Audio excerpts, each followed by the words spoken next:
All right, good evening, everyone. Welcome to Town Hall. We have a work session scheduled tonight. Sorry to begin later than scheduled, but we will allow for more time as needed to address this issue. But it is a discussion relative to the implementation status of flock safety, license plate recognition cameras, and video surveillance platform. I'm going to hand it over to the Town Manager, Jim Manny, for a brief introduction. Thank you, Council President. So I will give an executive summary. Should take about 30 seconds. So we're all on the same wavelength in what we're discussing. So this work session is related to flock safety cameras that are currently in this town. There are 8 that were authorized, 7 are operational. On June 23rd, 2025, the Town Council approved the award to Flock Safety. On July 8th of 2025, there was a purchase order issued to purchase these cameras and execute the contract. July 16th, 2025, an agreement was executed by the Town of South Kingstown with Flock. July 17th, the agreement was executed by Flock Safety. So there was wording within the contract. So even though the contract was signed in July of 2025, and it was a 1-year contract, which was approved by the council to test these cameras to see if they worked in the town or were feasible, there were the contract did not really kick in until February of 2026, and the reason was there was some wording in that contract that, pursuant to the agreement, the initial term commenced upon installation and validation of the first camera, which meant the first camera was not fully operational until February 19, 2026. That's when the contract officially started. There were additional camera installations, and Flock admitted that there were installation delays by them beyond their control. So I'll turn it over to the chief to introduce. We have a representative here from Flock Safety, and we'll get into that very shortly. The chief will just say a few words on this, and then we'll turn it right over to Flock. Good evening, Council. Thank you for the opportunity to have the work session. It's great to see so many people come out. I know a lot of the comments, excuse me. I know a lot of the comments that we've heard so far is that there's a lot of people that feel that this was put in place last June or, done without any discussion. So it is great that we have all the people here. And I'm very pleased that Flock has sent one of their representatives. I'm going to introduce Trevor Chandler. He's the director of their public affairs. He came out from California, as you requested of me, to have a representative of Flock come. We have the director of public affairs that, is going to be here to answer your questions as well as any of the public's, because, I think what we've seen across the country and specifically here in South Kingstown is a lot of misinformation that is there and a lot of questions that I think need to be answered. So the best way to get a resolution and answers to those questions is to have someone from the company themselves. I have my staff here, my command staff, that I brought also to speak and address any questions that come up. But I do want to say, and we can go back to last June when I presented it to you, is that the flock safety system is something that I first came upon when I was with the state police before coming to South Kingstown. I was very slow on incorporating or even looking at it for this community, and we watched it, and I explained that to you last June when we came up. I want to tell you that our policy that provides the guidelines on the use is probably the strictest that I have seen in the state, and because it is a serious program, it absolutely works. We have examples already where it saved lives, where we've been able to identify vehicles and further investigations, or we've had an incident where a suicidal male, and we were able to intercept him before he got to the Newport Bridge, where he was intending. So, I thank you for having this opportunity, and I look forward to discussion with a lot of questions and really answering the questions that are out there. And I think when that information comes up, then we can all, through a community and through the vote, whether this is a system that we would like here in South Kingstown. So with that, I will introduce Trevor Chandler. As I said, he's the Director of Public Affairs for Flock Safety, and he'll come up and say a few words. Thank you, Chief. President and Board, very grateful for the time and the thoughtfulness that the Board is putting into this. Again, my name is Trevor Chandler. I'm the Senior Director of Public Affairs at Flock. And to put it simply, I'm here to answer any and all questions. I'm happy to address some common questions first, but I really yield to the President and the Board as to how you would best want me to go about that. I'm happy to dive right in or answer any questions you might have. Can you please describe the product, how it works, its intended use, and how different municipalities, throughout Rhode Island and outside Rhode Island have been utilizing this product? Absolutely. So Flock did not invent license plate readers. License plate readers have been around for decades now. What is different about Flock's license plate readers is the high level of accuracy that they have versus the previous ones, and the ability for regions and agencies and localities to share with their surrounding agencies or wider if they so choose. So what Flock cameras do is they are set up to best get an image of the rear of a vehicle, so it can get the best image of a license plate. It also allows the camera to get an image of the make of the car, the color of the car, and the defining characteristics of the car. And some people will say, why is that? It's because for most crimes across the country, homicides across the country have about a 50% solve rate. Hit and runs have probably less than a 50% solve rate across the country. Because if you get hit by a red pickup truck, chances are you weren't looking at the license plate when it hit you. However, if you can say, if you're in a town that has license plate reader cameras, you can say, I was hit by a red pickup truck at 11:59, and you can then search your cameras for a red pickup truck around that time to potentially get a license plate and to get an actionable lead.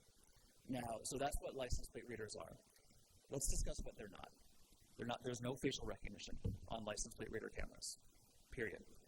In most cases, as is the case here in South Kingstown, it is not connected to identifying information. So when your officers get a hit for maybe a suicidal person, or the vehicle that is being used by that suicidal person, it does not say, this is Trevor Chandler's vehicle, date of birth, all of that. All it says on the screen is, this is a vehicle that has been identified, it is wanted for this purpose, and it was seen at this camera going in this direction. So that is what it is. There is no facial recognition. Also, it is not. It's not Minority Report. It is not judge and jury and executioner. Simply because you get a hit on one of these license plate reader cameras does not mean you're guilty of anything. It is a tangible piece of evidence that your officers are trained to use so that they can take action according to their training and their SOP. So it is not, as some people think of them as red light cameras, which they are not. Some people think of them as speed cameras, which they are not. Because if you're caught on a speed camera, a red light camera, you get a ticket in the mail, and you are presumed guilty because you have a picture in your mailbox of you or someone driving your car running a red light. That is not what these are. If your vehicle happens to have a hit on it because it was on a list for some reason, that is simply a key piece of evidence that your officers can use. And it does not mean you automatically get pulled over. We recommend, and your LPR policy states, that before pulling anyone over as a result of a license plate reader hit, they should be visually confirmed that that is the plate that the license plate reader did, and to follow according to those policies and procedures. So how are these being used across Rhode Island? For many different purposes. The most common purpose that people bring up regularly is stolen vehicles. I believe it was the International Association of Chiefs of Police said over 70% of crimes are done using vehicles. And chances are, if you have a stolen vehicle, you're not going to be doing many legal things with it. And so that's why, yes, a stolen vehicle in itself, returning that vehicle to its owner is incredibly important. The most common stolen vehicles are not Maseratis, they're not Teslas, they're Civics, they're Accords, they're working people's cars that were stolen and are likely the cause for their entire income. So it's not just in a vehicle, it's a way of life. But also, if someone is driving a stolen car, there's a high likelihood that there's additional illegal activities being done in that stolen car, which is why it's a key case. And we saw this in the Brown MIT shooting. We saw every single lead go cold in the Brown MIT shooting. It wasn't until through a tip on Reddit that there was a description of a vehicle that this suspect was utilizing. In utilizing that description of the vehicle, again, they didn't have the license plate, they had the description of the vehicle, they were able to identify the direction that person was driving in, eventually found him deceased at a storage unit, which brought peace of mind to many, many people, as opposed to whether or not this person would never be found and people wouldn't know whether there was any closure. And so that obviously is the most visible thing that has happened using these. But it's also important to note the National Center for Missing and Exploited Children has fully endorsed and supports and uses FLOC. This is the NCMEC, as it's known, runs the nation's Amber Alert program. They have credited FLOC with finding over 100 missing children alone. FLOC in total helped find over 10,000 missing people last year.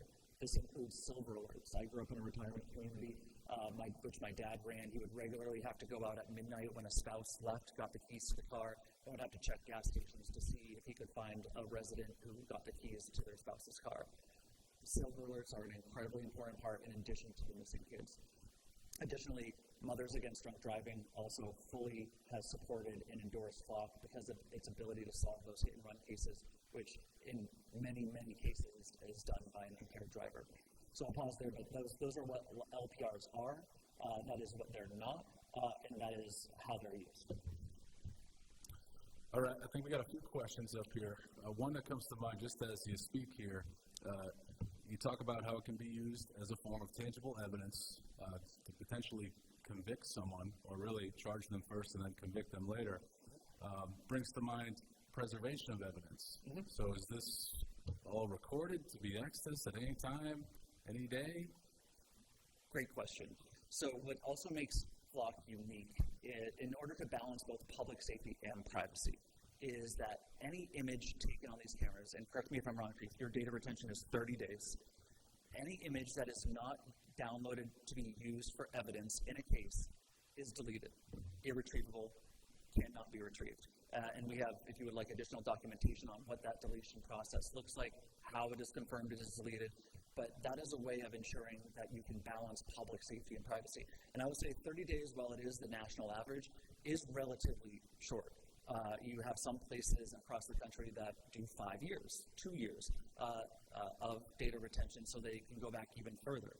What we have found, what agencies across the country have found, is that 30 days tends to hit that sweet spot that balances privacy concerns while also allowing for the investigatory purposes. Because let's say you go on a cruise for 2 weeks, or you go to the vineyard for 2 weeks, you come back, and all of a sudden you see that your house is broken into, and for whatever reason your neighbors didn't report it, or you see your car was stolen out of your garage. If you don't have that 30-day data retention, the potential for that evidence could be lost.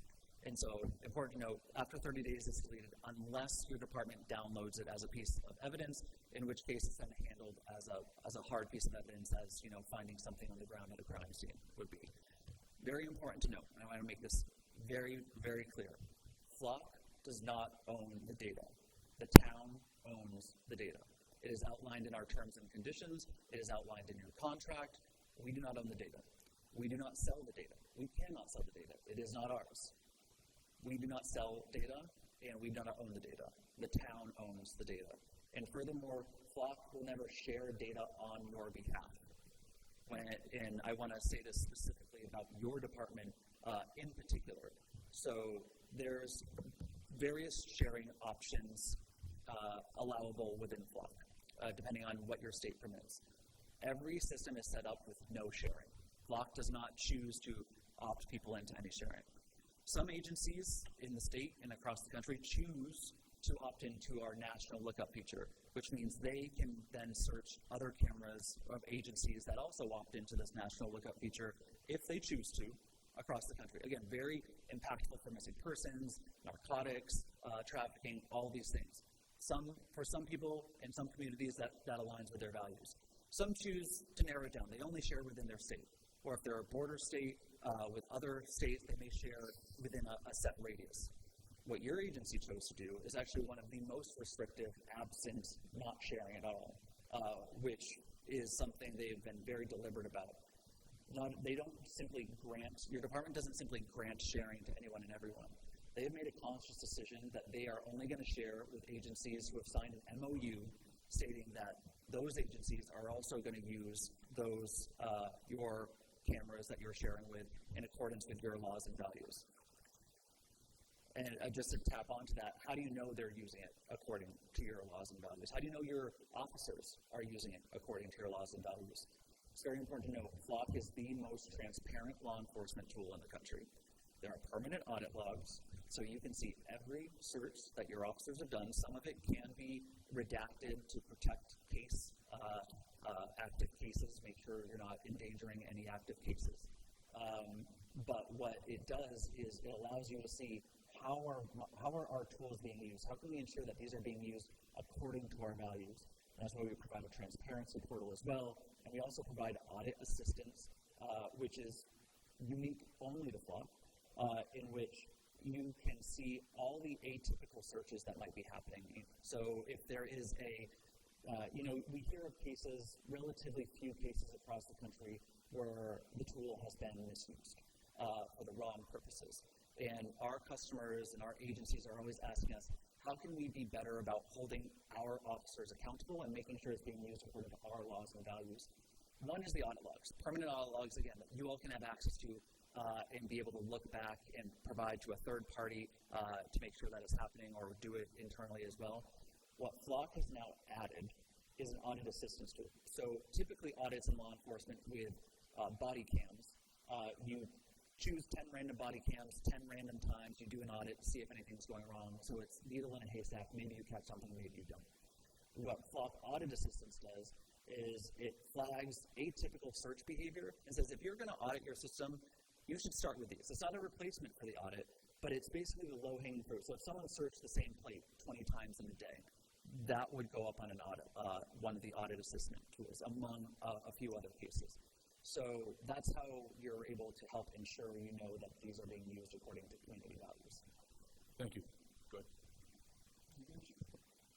You mentioned a few minutes ago about the machine reading a plate Yes. and getting a hit. Yes. How does the request for that plate get entered into the system? Yes. Your officers maintain a list of vehicles. It's sometimes called a hot list. And when they enter that in, the cameras, if it identifies a license plate that matches that hot list, they're able to see, okay, this is a vehicle that was associated with a bank robbery, and it was spotted at this camera heading at this direction. And your officers can receive it either on in their computers, in their cars. They can get cell phone app alerts as well. When there are, I think you said MOUs, Memorandum Yes. of Understanding, with other law enforcement agencies, those agencies can make a request that would go into the South Kingstown system. And I should, give me 1 second here, because I want to put this in, and I think it's important for the public. When this came up in front of us last year, this council made it very clear, we don't have any questions about Chief Moynihan and his staff and what they're doing. Mm-hmm. There are concerns about who else has access to this material that we're now participating with, and who could have access in the future. I understand what you're saying about the general data retention is if it's not used, it's gone in 30 days. When there is a hit, you said that's pulled out. How long does that stay in the system, and does it stay just in South Kingstown, or does it go into Flock's system? Great question. So let's say you're sharing with Warwick, and Warwick, the way it works is Warwick has their own hot list. So if ABC 123 passed by a South Kingstown LPR camera, the way the sharing agreement works is Warwick would get an alert that this vehicle that we are looking for that was involved in a crime or suspicious was spotted in South Kingstown. And that's the way it works. And they wouldn't automatically preserve that image unless they purposely downloaded it for use in evidence, in which case it's handled as any other piece of evidence. Suppose an officer in Dallas, Texas, inputs to the system, where is ABC 123 been, and it pops up in Rhode Island. What access do they have? Does that go back to that officer? So it wouldn't hit on any of South Kingstown's cameras because you are not sharing nationally, you are not sharing statewide, you are sharing with only 6 other agencies in Rhode Island based on the MOU access. So if there was an agency in Dallas, Texas that did a search for ABC 123, it would not touch South Kingstown. Right now, because it's not part of the MOU. No, because you all are only sharing with direct agencies that you have had a signed MOU with, and I believe that's only 6 at this point. How many towns in Rhode Island have flock systems? Great question. I want to say over 45, but I can get to a specific. There's only 39. I know. Well, there's the way because not only do we have cities and towns that are a part of it, HOAs also participated. So that's the number that I'm thinking of. Okay. So it's significant. It's significant. How many states is flock in? 49. 49 states? Yes. How many cities and towns nationwide? We partner with 7,000 law enforcement agencies across the country. How many of the federal agencies is flock in? We partner with agencies like national parks. We do not contract with ICE. We are one of the only ALPR vendors that does not have a contract with ICE. But we have customers such as the United States Postal Inspection Service, some national parks, but we currently do not have any contracts with an agency under DHS. I want to give my colleagues an opportunity for their questions too, and I'll have more. But the reason I'm raising this is, particularly with regard to the federal government agencies, and my use of the term "for now" under the MOA is because the MOU, is because we have a federal government that is using its budget and its grants and its funds, our funds, to leverage cooperation with what they want, and if we don't cooperate, the police department may not get the federal funds that they now get, unless we knuckle under. That's a concern.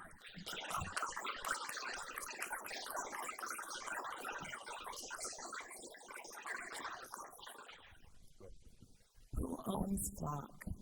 So Flock is a private company. We were founded by Garrett Langley, and so we have a group of investors that are shareholders. So you're a private company, and you're controlled by a group of investors, and I assume that they are the ones that are setting your policy and making your agreements with agencies and deciding which path you want to go forward. So my specific question is about micro data retrieval. And so one of the things that has really stuck out to me is bumper stickers. So in theory, I could give out a bunch of bumper stickers for my gardening organization, and your Flock cameras could then identify everybody that had a SOA Seed bumper sticker on it. Is that correct? No, that's not the way it works. So first, it's important to know, again, your cameras are not connected to personal profiles. So these are all about vehicles, not people. There's no social security number. There's no DMV record attached to your license plate reader cameras. It's solely about vehicles. But bumper stickers really are what I'm talking about. Yes.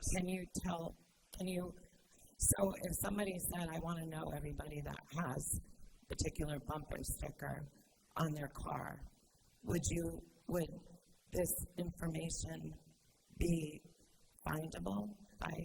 So there's two answers. The first is your license plate reader program in South Kingstown do not have these abilities. So they can identify if there is a bumper sticker in general. You do not have what's called the license plate reader free form, which allows for a text description saying I'm looking for this type of bumper sticker. So that does exist. South Kingstown does not have that program. In regards to what you were saying, Again, similarly to if you were in a hit and run and you said, I was hit by a red pickup truck. But maybe in South Kingstown, there's a lot of red pickup trucks. Like, do you remember anything else about this pickup truck? It's like, well, I remember there was some kind of bumper sticker on the back of this red pickup truck.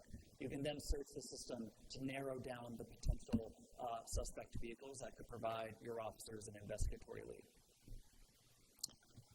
Okay. Sir, I missed your name earlier. I'm so sorry. All right, Trevor Chamber. Trevor, thank you. Welcome to South Kingstown. Thank you. I worked on the Rhode Island Marriage Equality campaign, and I stayed in Warwick during that time. So it was actually very, very nice to be back. And as a New Hampshireite, Granite Stater, I love being back in New England. Well, welcome back to South Edge Tower. Trevor, I've, just for your knowledge, we've been talking about this all year. The chief of police can tell you how many long conversations I've had with them on the phone about this contract, about the varying degrees of dislike for the civil liberties issues that Flock has been dealing with.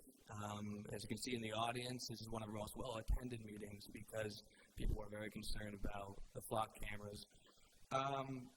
I did notice in the contract that in the very, very fine print, it's very small, it's that the contract shall commence upon the first installation and validation, right? And we signed this in 2025 in June.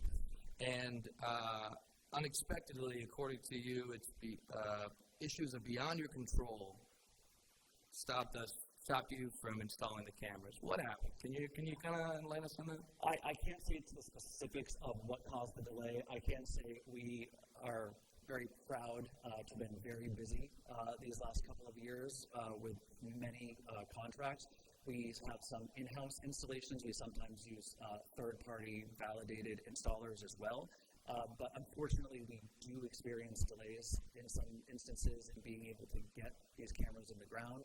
And in that case, as we did with South Kingstown, we want to make sure that we make the community whole and don't charge the community for a time that their cameras weren't fully operational. Understood, Trevor. It's interesting. You kind of, you look at a cell phone contract, and a lot of times the things that happen to you badly are the ones in the really tiny print. And, it did allow us to have some more time to look at the contract, but it doesn't seem like Flock is really up to date with maintaining this contract, right?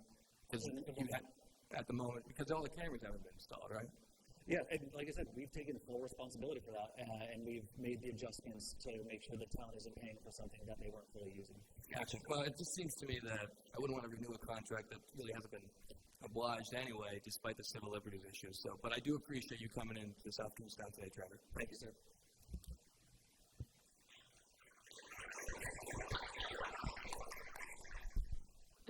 I think it's obvious that Flock campers are wildly unpopular in South Kingstown. And I think the residents, the emails, hundreds of emails, whether they're through the ACLU channel or people writing individually, wildly unpopular. So I think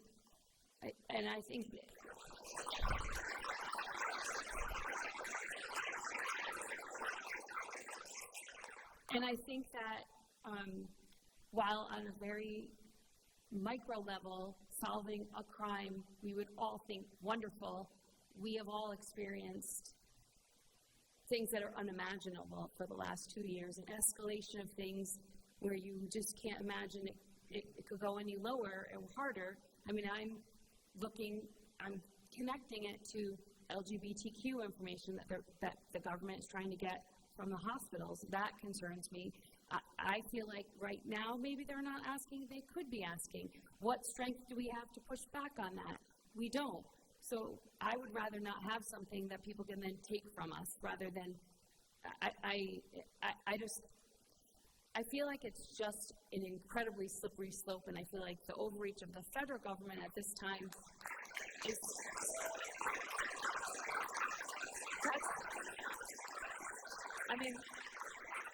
I know that I just Googled the LGBTQ records just to make sure the federal judges have upheld not transferring those records, but then we go to the Supreme Court and it's spin the wheel of fortune and we will lose. And so I just feel like it's hard to get behind something that I now feel is too unpredictable to understand the damage.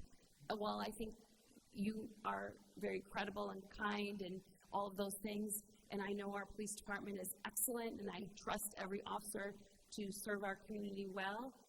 It's not about on the level of the town. It's where I see it escalating to when I zoom out. And so I'm not comfortable, and I'd rather, I see other, Dayton, Ohio has trash bags on the ones that they have, and I'm just reading along that people can access the data and do things that we don't want. So that's where I feel like protecting 100 people to solve one crime, I'd rather do that at this point. Maybe things will change, but not right now.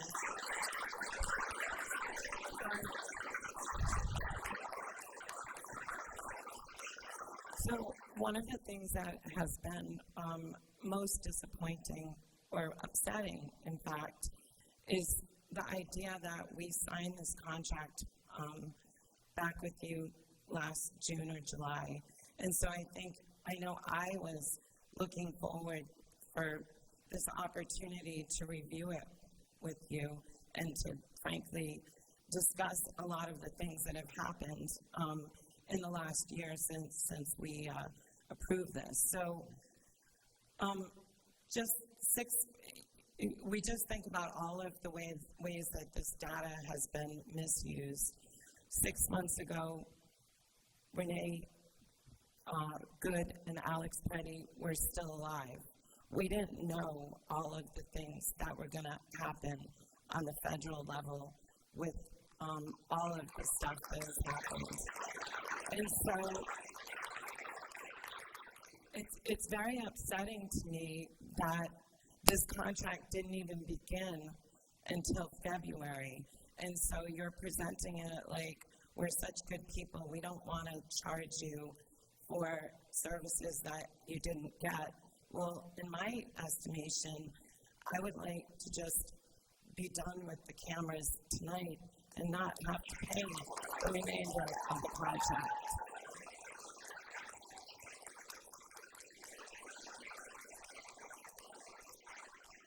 I want to ask you a few questions, and I want to know if your company is concerned at all about the constitutionality of these block cameras.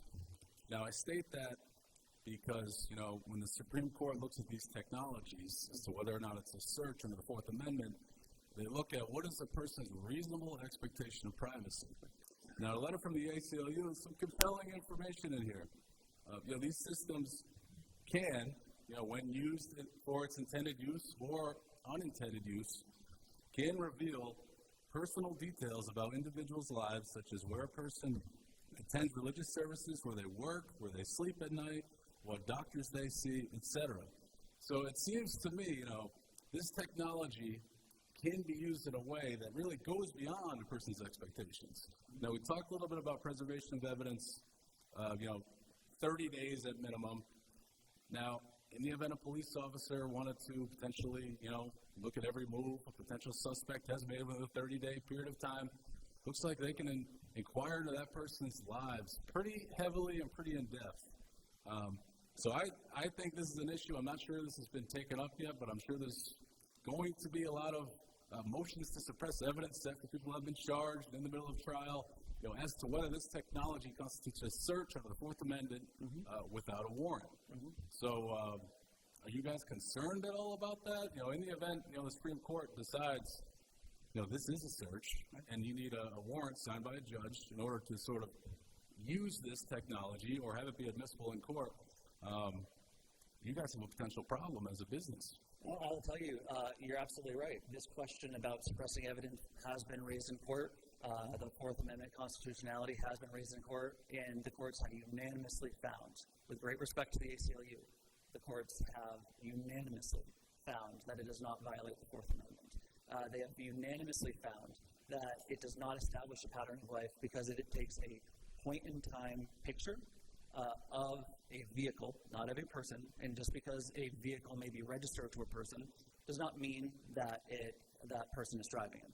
So I have a great respect for the ACLU. I've worked alongside them in my LGBT civil rights work. In this case, the unanimous court decisions across the country, liberal, Republican, Democrat, conservative, have unanimously found that this does not violate the Fourth Amendment. There is case law. There was recently a case law with Chaudhry, just like there was with Carpenter. What that was regarding was GPS location.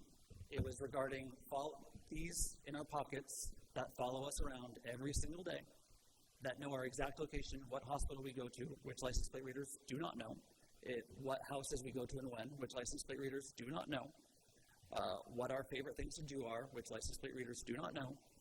That requires Fourth Amendment protections. But unanimously, courts across the country, most recently in Norfolk, Virginia, have found that they do not violate the Fourth Amendment. But it has not come across the U.S. Supreme Court yet. Is that correct? Correct. Okay. I was going to give you a pass on Chaudhry because it was only decided June 29th, and I assume that you're not Oh, no. the company's lawyer. Oh, no, but I know about it. As long as you've raised Chaudhry and Please. Carpenter, those cases obviously are not about license plate readers. They're about cell phone data collection.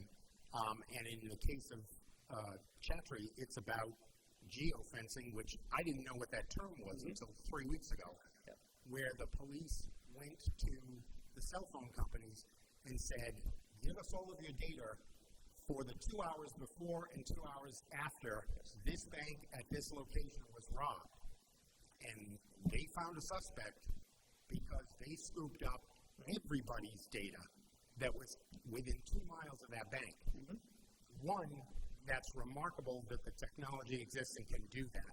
Two, it is frightening that the technology exists, can do it, and we are choosing to use it.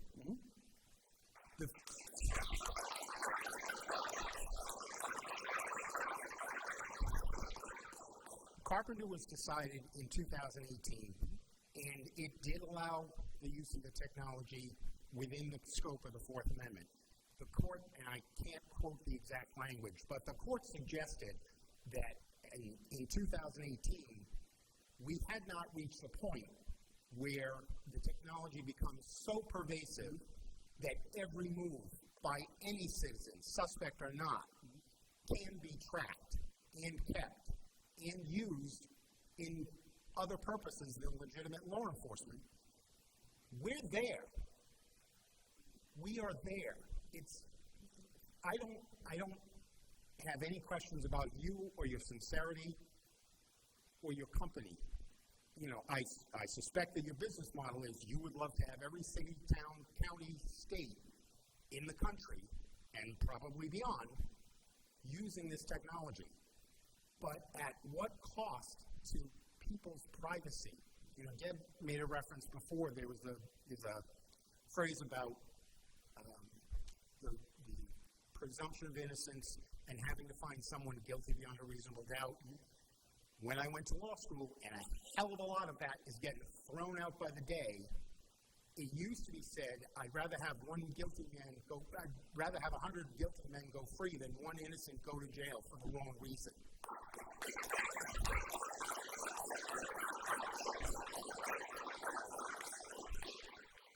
Because of Chaudhry and because of Carpenter, I think it's important, not just for South Kingstown, but other towns, to simply say, just because the technology exists doesn't mean we should use it. And this is wrong, and we don't want to use it.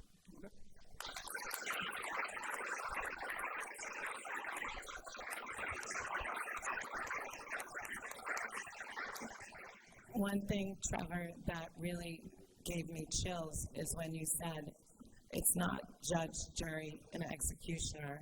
However, we have seen on too many occasions recently that in many cases this is ending up as judge, jury, and executioner as our citizens are gunned down as a result of the overreach of what we see happening in this country.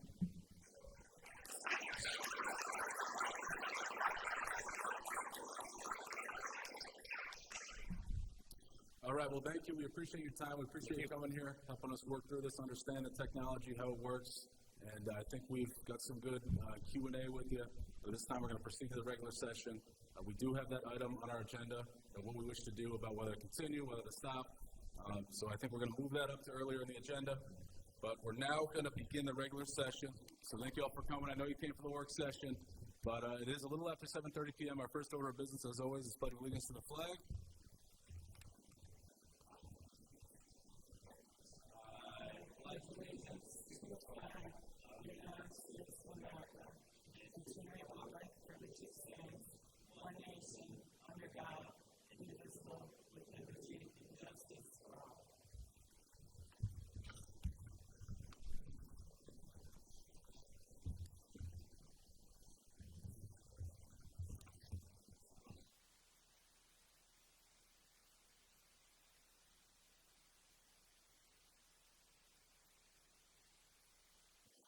All right, next on the agenda is the land acknowledgement statement.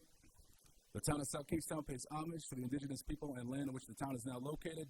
But this acknowledgement serves as a reminder of our ongoing efforts to recognize, honor, reconcile, and partner with the Narragansett tribe whose land and water we benefit from today. Next, we have the roll call. Council President McEntee, Here. Council Vice President Mara, Here. Council Member Bergner, Here. Council Member Alley, Here. Council Member Wedgemont. Here.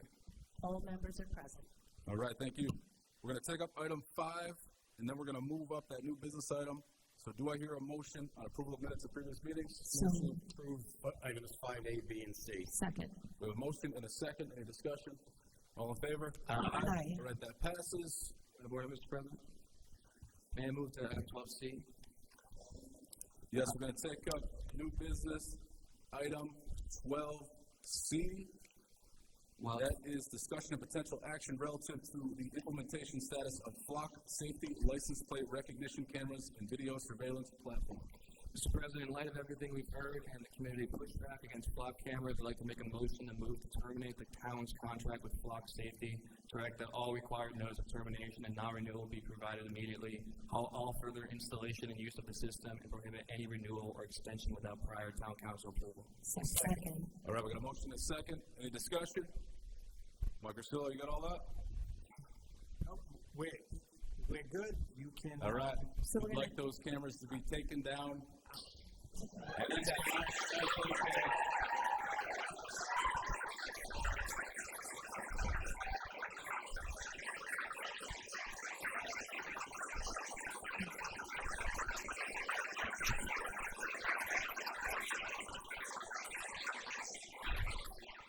Purely for the record, I know you all know this, but just so the public knows too, is that although we can request a pro rata reduction in the purchase price that we've already paid for the year, there's no guarantee that that will happen.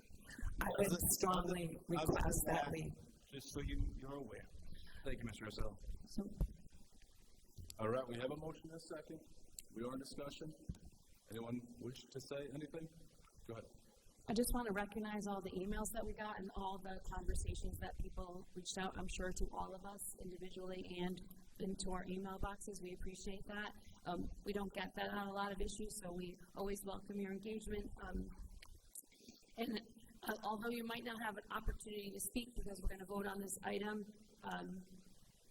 that's one thing that I think we're not allowing, because if we just move this forward, you could say something during comments of interested citizens or not. It's totally up to you. I just didn't want to bypass you because you're all here, and just I think I, as well as all of us, are very willing to always listen on any issue, whether or not we agree or not. We're just open to hearing it, and I can say personally that it helps shape how I think about it and help me move a lot quicker to what we need to do tonight. So thank you. it's also super helpful to receive, like we've received some really good letters of explanation, emails. Yeah. I just want to echo what my colleague said. In a time where it can feel a little helpless on the national level, your local level still matters. Your voice still matters. Civil liberties are guarded by the people of the United States of America. Thank you for showing up. Let's vote to approve this.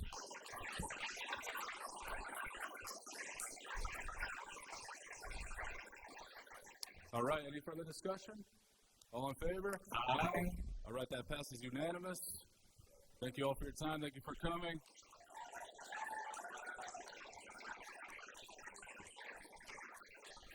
We are going to proceed with the meeting. I encourage you to stay, but if you wish to go, feel free. we're going to continue on as normal here. It's going to bring us to item 6, interviews. We're going to take up the interviews in the order in which they appear on the agenda. First up, we have Elizabeth Kroll, application for reappointment to the South Kingstown Library Board of Trustees.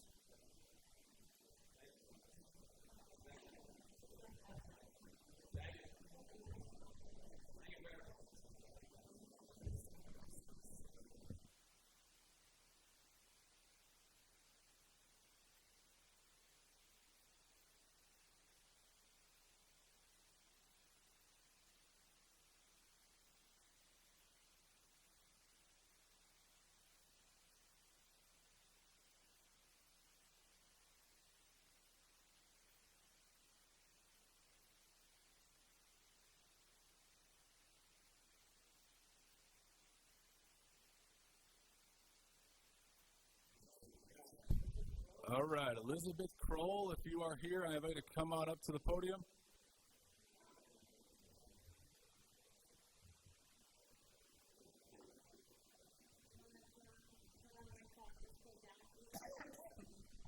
Only because, yes.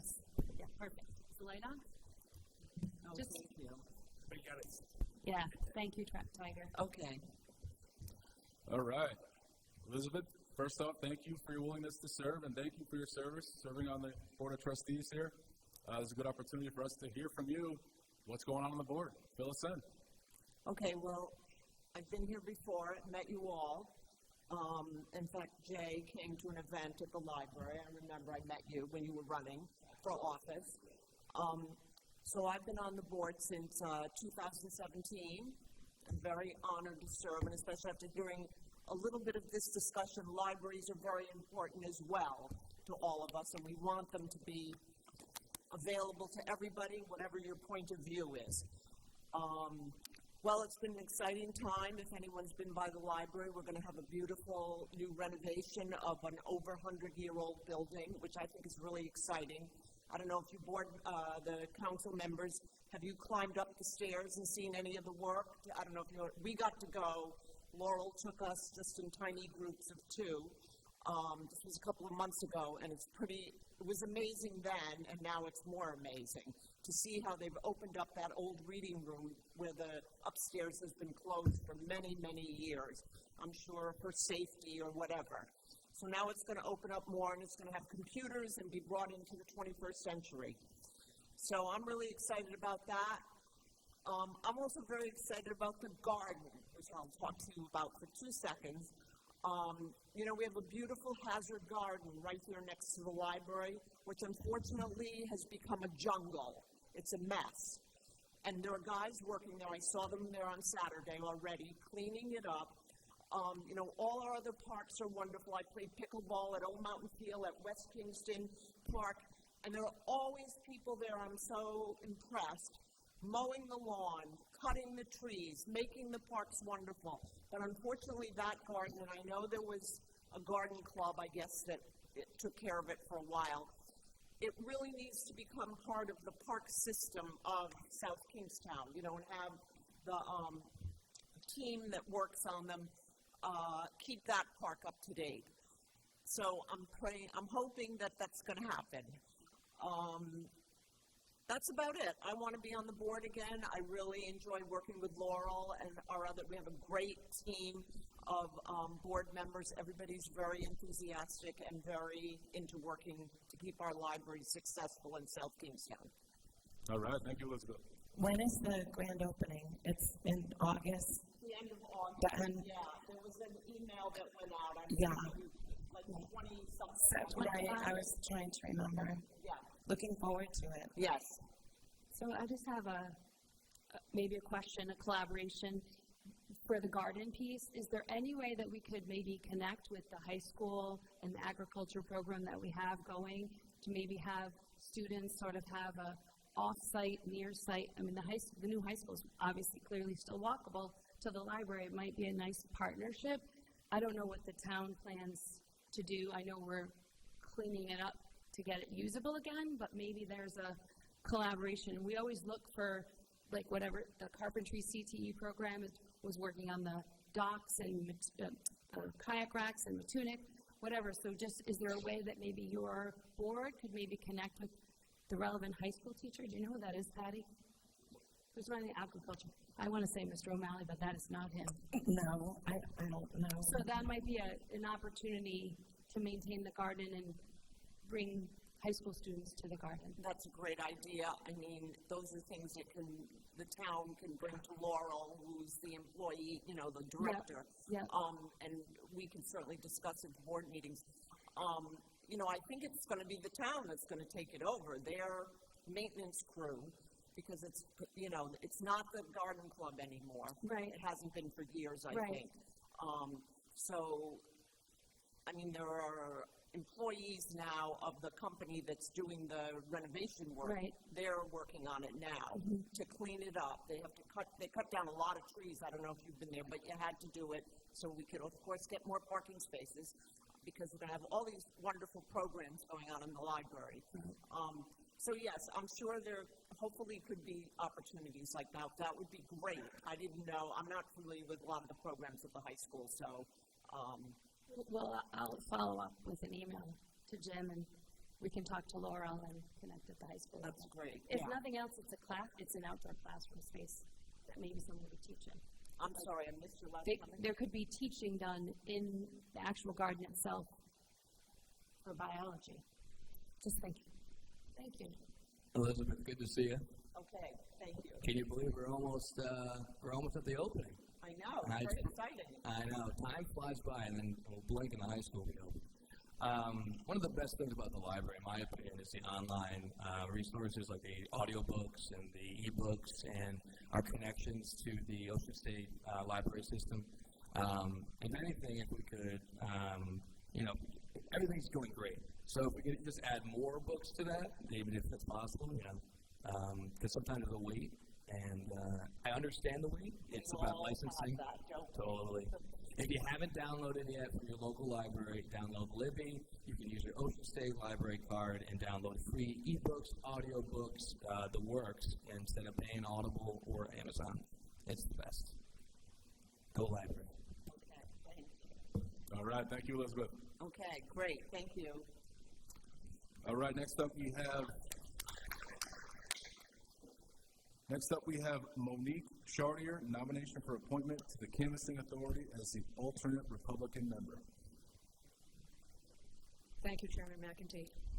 Thank you, Monique. And I assume that you are willing to serve. I know that this name was nominated by the chair of the local Republican Town Committee. Yes, sir, I am willing to serve. You want to tell us a little bit about yourself, why you think you'd be a good member? Go ahead. I think that elections are very important, and I've just learned recently what the Board of Canvassers does, and it's pretty important in terms of voter lists and certifying the nomination papers. I think it's an important thing, and I'd like to participate in it. Okay. Anything else you wish to share as to a little bit about your background, anything that you think would help you in serving in this position? I've lived in South Kingstown over 40 years, and I'm very interested in elections. And, yeah. Okay. Monique, I noticed, I do follow you on Twitter, and I was just curious about your posts over the last several days, and I was wondering if you could maybe, I'm not familiar really with the issue that you're talking about, and it would, about it's the driver privilege cards and barcodes and all of that in terms of voting. I'm not really familiar with that as an issue, so I was wondering if you could kind of tell me a little bit about what that is regarding. Certainly, Councilwoman Alley. So Kathy Gregg wrote a story with she looked into some important things, and one of the big questions is in 2022, the state legislature, the General Assembly, voted to issue driver privilege cards for those who are possibly here on undocumented status. And so the big thing is, the question is, in other words, regular driver's licenses have a barcode, and that enables the person who holds that driver's license to vote. The big question here is whether the driver privilege cards have that barcode, And it's a little puzzling that a spokesperson for the DMV refused to answer Kathy Gregg's question as to whether the driver privilege cards have that barcode. So that's what it comes. That's one of the big questions that I had. I was just highlighting an important part of her article that raises that important issue. Is there a license, or I know when I go to vote, I have to physically show my license, and it is, there's papers there, and it says that I'm registered to vote. Yes, ma'am. But I'm not familiar, that they scan the licenses during, do they? Or? Yeah, apparently, if you hand it to them, they put it on a little glass tray, and then that thing scans the license and apparently scans the barcode. Yes, ma'am. Ms. Charters, thank you for wanting to serve South Kingstown. So, have you been a poll worker? Have you run campaigns? What's been your experience in elections? I've never been a poll worker. That's probably shame on me. I'm out of work, so it kind of precludes me from doing something like that. I'm sorry, what was your other question, Councilman? So, have you worked on campaigns and familiar with the rhythms of how they work and the petition timings and all that stuff? Oh, yes, very much so. Yes, I've helped candidates get signatures for the nomination papers, and I've been involved in campaigns. Absolutely. It's very interesting to me. Great. As you know, it's very, very convoluted in some ways, right? Yes. How the papers come out, the way they have to come out. There's a certain, small amount of time for the candidates to get the signatures. Yep. Yes. I work with Misty downstairs in the clerk's office and Emily. Yes. Well, so it's important to know that someone serving on our canvassing authority knows the rhythm. So I appreciate you and coloring it in. Thanks. Thank you, Mr. Wedgemont. All right, any other questions from council members? All right, thank you for your time. Thank you, sir. All right, next up we have Ibrahim Fofana, application for appointment to the Economic Development Committee.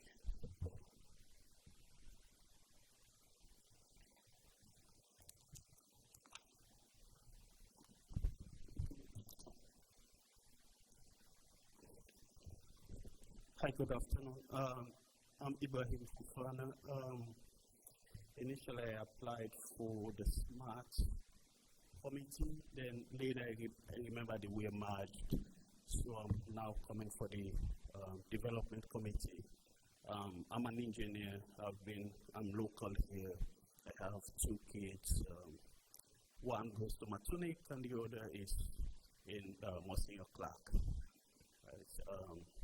So I think I have the necessary background, especially when it comes to modeling of processes. My mathematical background will be useful to the committee, right? I've been in South Kingston for a while, and I've been volunteering in other places, especially like the Johnny Cake places and a lot of other local things. Right, so when I saw this, I said, okay, it's a good opportunity to also come and serve the town.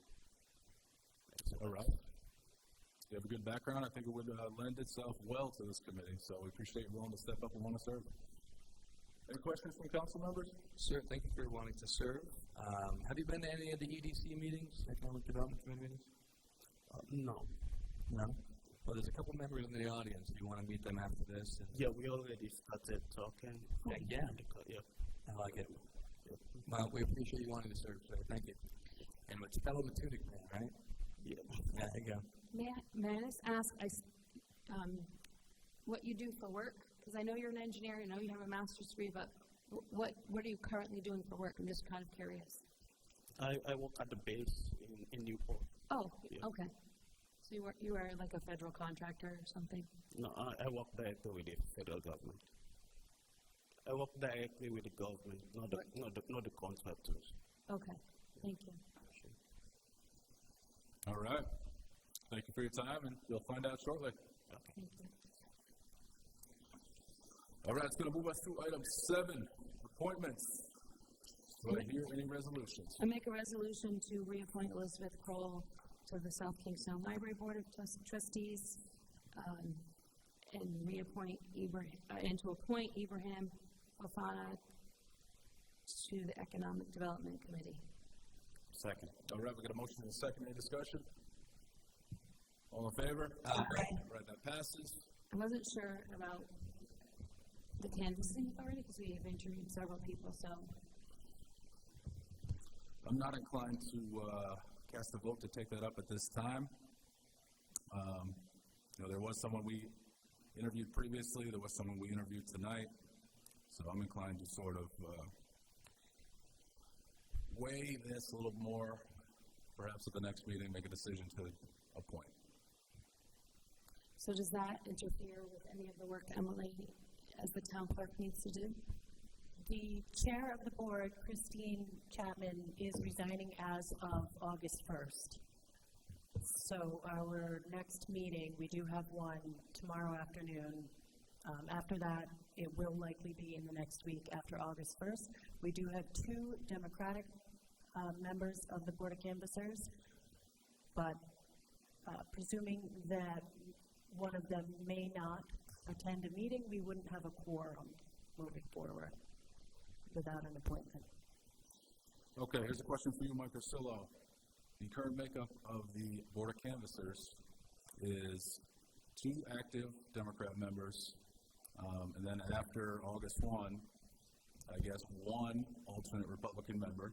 So I'm assuming he will be serving until such time of his... That's correct. Okay, so I believe he is resigning effective September 1.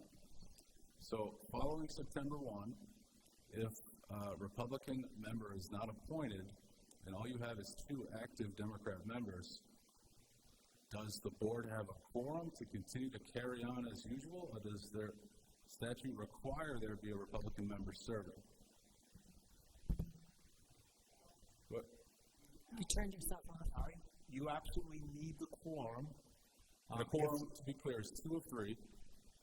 Yes, 2 of 3 is a quorum.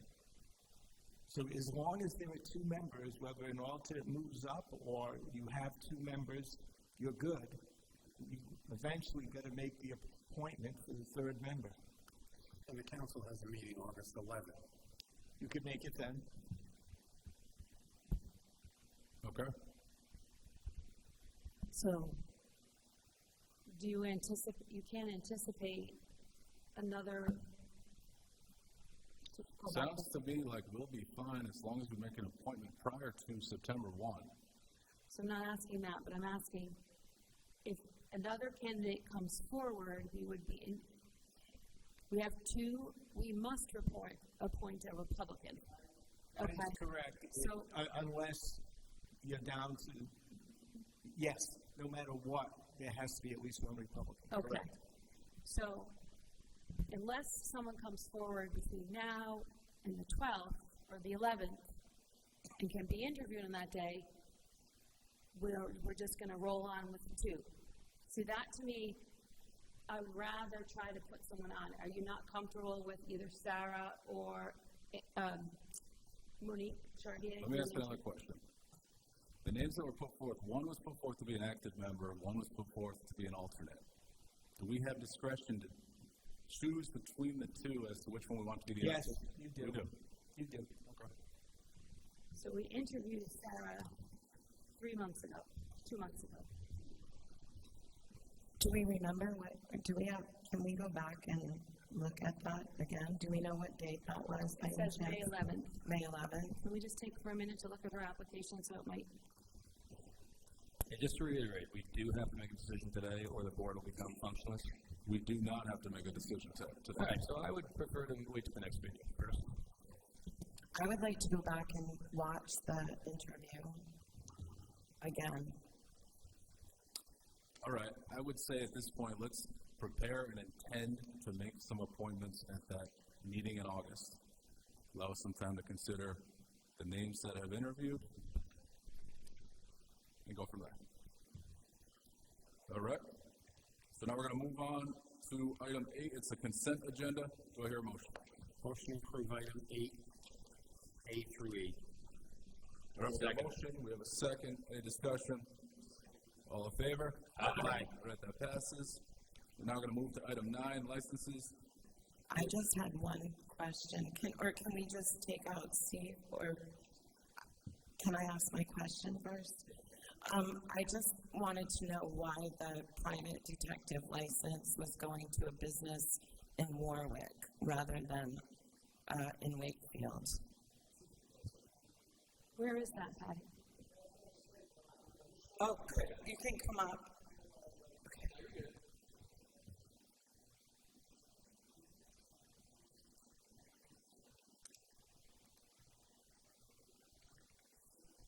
Oh, we didn't do 9B.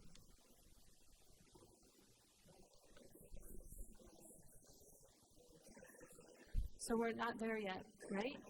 All right, my apologies. I know. We haven't gotten to that item I yet. apologize, I heard you talking about it, so We're gonna, you know what, we're gonna move your item. Stay right there. This is item 9C, a resolution granting a private detective license for the year beginning December 1, 2025 to Roland M. Dangle, doing business as Hawk Investigations, a Warwick, Rhode Island application by Roland M. J. Dangle. Correct. The reason why the other address is there, I've had this license, the detective license for over 45 years. The last town I had the license in was Warwick. That's where I was residing for the last 10 years, and it's still active as of a few weeks ago. So when I applied for this one, when I moved to South County Commons, I guess it was still in the system, so I apologize for that. I'm at 58 Grand Brook Circle in South County Commons for right now. Thank you. Well, welcome to town. All right, thank you. Have you been to the Italian deli yet there? Pardon? Have you been to the Italian deli there yet? Oh, yeah, absolutely. Very good. I don't miss a meal. Oh, wait, before we go. Yep, sorry. How's business? Good. I've mostly retirement, but I've been doing it for so long. I still have attorneys that look me up for specialty assignments. So. Okay. Specifically, family court type things, or what kind of? Everything. I've Everything? done a little bit of everything. I've done undercover stuff, assisted police. I've done multiple family court cases. I don't like those, but my specialty over the years has been workers' compensation. I used to be a big investigator for ITT Hartford when they were in Rhode Island, but I do a bit of everything. So a lot of insurance companies. Yep. Gotcha. All right. I grew up around the corner from Blue Hill on Northbridge Ave in Warwick. Oh, nice. Nice. I've been on your road. I know where you are. Are you a Hendrick and Hawk? Just curious. No. The Hawk came from a little girl that was dying of cancer when I was trying to find a name for my business back in the early 90s. And it stuck with me. She said a hawk flies around and swoops down against their prey. And I was so inspired by that that I incorporated the name like the following week. Oh, nice. Thank you. Thank you. Motion to approve item 9C. All right, we got a motion. We have a second. Any discussion? All in favor? Aye. All right, that passes. Good luck. Thank you very much. All right. It's going to move us to the top here. Item 9, licenses. A is a resolution granting a victualling license for the year beginning December 1, 2025 to SK Kabuki Corp. Doing business as SK Kabuki Corp. of Old Tower Hill Road, Wakefield, application by Winston Zhang, President.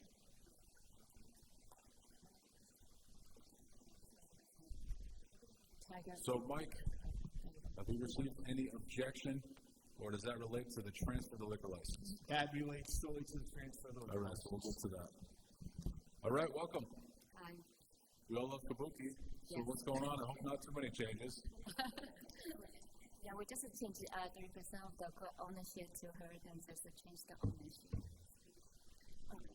Hi. We just have like a change the corporation and then the some part the ownership to her, so she'll be the president of the Kabuki. All right. Menu staying the same? The food offerings will remain the same? Yeah, everything stayed the same. Excellent. Excellent. What about karaoke? You keeping the karaoke? Yes, karaoke. All right, good.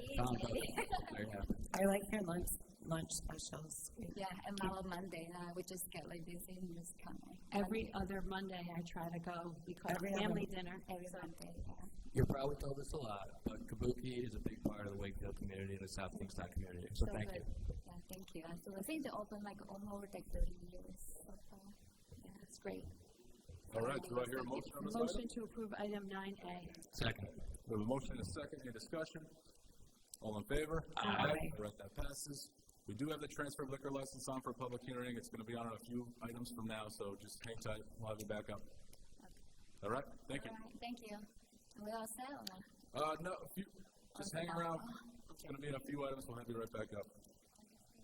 Next up, we have item B, a resolution granting a private detective license for the year beginning December 1, 2025 to Patrick McNulty, doing business as Greyhawk CR of Wakefield. Application by Patrick McNulty, owner. Patrick, are you here tonight? Come on up. Another hawk. All the PIs sit in the back of the room. They're watching. I think that's intentional. How are you? Good. Hi. Good evening, sir. So, go ahead. Thank you for the opportunity. I've been in law enforcement for over 30 years. I'm still currently in law enforcement with the federal government.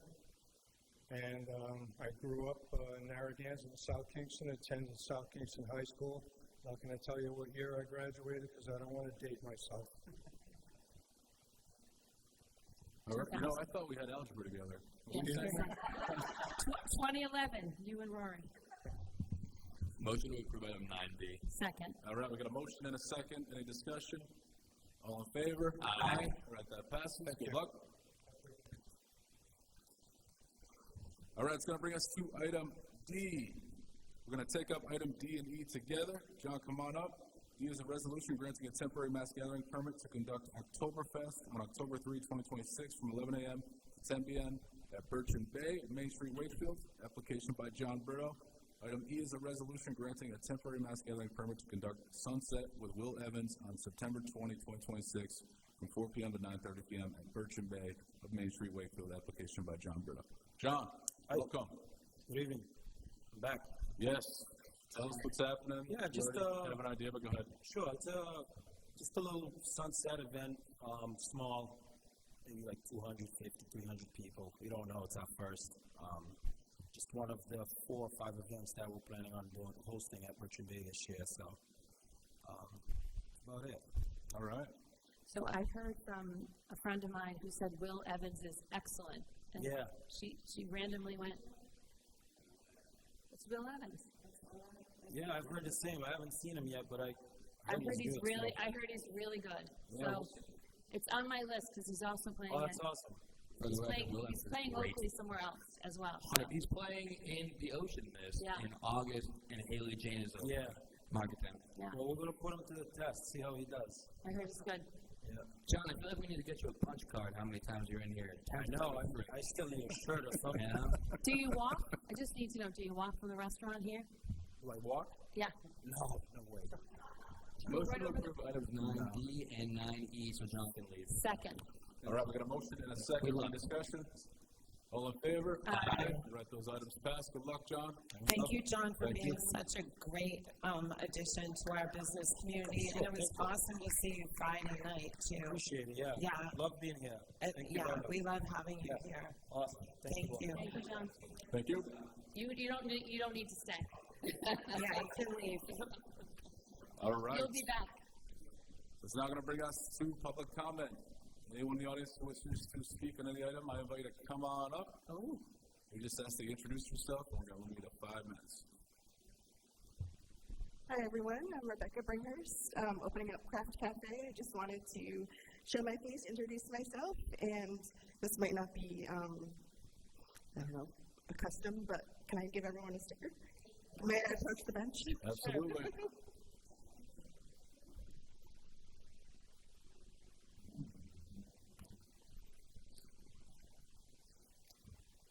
This year.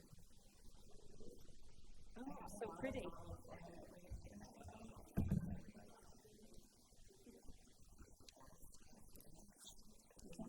So thank you for just having me tonight, and the process has been a wild ride, but it's been great working with the town, and I'm very excited. I just came from there earlier today, so this is my good friend Christine. She's a South Kingstown resident. We work together as teachers in Jamestown, so I just wanted to say thank you and show my face, and I'm the person who's opening up Craft Cafe. All right. I have a Look forward to seeing you down there. What is the name of it? Craft Cafe. Craft Cafe, and what are you serving? So we are a full cafe, which I'm known for my beer and wine, which is why I'm here tonight. But it's going to be, I just tested out my new espresso and coffee machines today. I'll have some late nights, but we're also a freestyle art studio, DIY craft studio. We'll host events, classes. I'm also going for my entertainment license, so we can do trivia, karaoke, and it's just going to be kind of a fun, awesome community space. Well, once a month I have a coffee with the councilman at a local small coffee shop, so I'd like to come over. Awesome. And I'll give you a sticker, I'll be right there. I do have one more. And you'll be on Robinson Street? Yes, 213 Robinson Street, Unit B2, so right near Nice. Kitty Corner. Okay, just for reference. Okay, that's like in the parking lot. Yes. So Was it down next to the old ramp- Almax? Yes. So today we put up the second sign on the awning. We just put a sign up last week on the building, so we have What was visuals. it, the old one? It's been many things over the years, but most recently it was like a hydrotherapy space, a salt room. Was it at one point Smoothie Booty? It was something, yeah. Okay. So when we took the Okay. sign off today, on the back of the sign it said Easter seals on it, so it was that at some point. Okay, it was at Easter Sales Office. Okay. Well, look forward to seeing you down there. Great, Thanks for coming. thank you. Christine Bernardo, 288 Kenyon. So it's just a block from my house. So it's going to be wonderful. Everything she touches just brings such joy. Everything Rebecca does in her craft and teaching world is just magical. See you in a month or so. Thank you. Take care. Okay. Good evening. Some of you know me. I am Sarah Schofield. I live in Saunderstown still. I had this big long thing about flock cameras and privacy, and I would like to give you all my thanks. I felt very proud to be in South Kingstown tonight. I am going to speak on the flock cameras for a minute, just because I think it's important to have your voice heard, especially locally. I have nothing to hide. My life in South Kingstown is blissfully dull. I garden, tend my chickens, go to work, go to the beach, and as an SK detective captain's daughter, I hold a very, very high regard to decent law enforcement, especially locally. So this is nothing against the police. It's not that I do not trust the police. I'm going to say that I don't trust all of them right now, unfortunately, but hopefully our locals are hanging in there. I do want to let you guys know a quick Google search. South Kingstown is safer than 70% of small towns in the United States of America. We don't need the cameras. I don't know about anybody else here, but it used to be the cops here knew the town and knew the people, and they coached the teams, and they sat on the sidelines, and if you did something wrong, my father showed up at your door. And if I did something wrong, he definitely knew about it too. So that's how small towns run, and if we really want a strong community, we're going to have connection and engagement, and even if our officers are from out of town, I hope that you're thinking of ways to have them engage, especially with our youths. So another thing I'd like to speak about tonight really quickly are the farm stands. I grew up here. We've always had farm stands.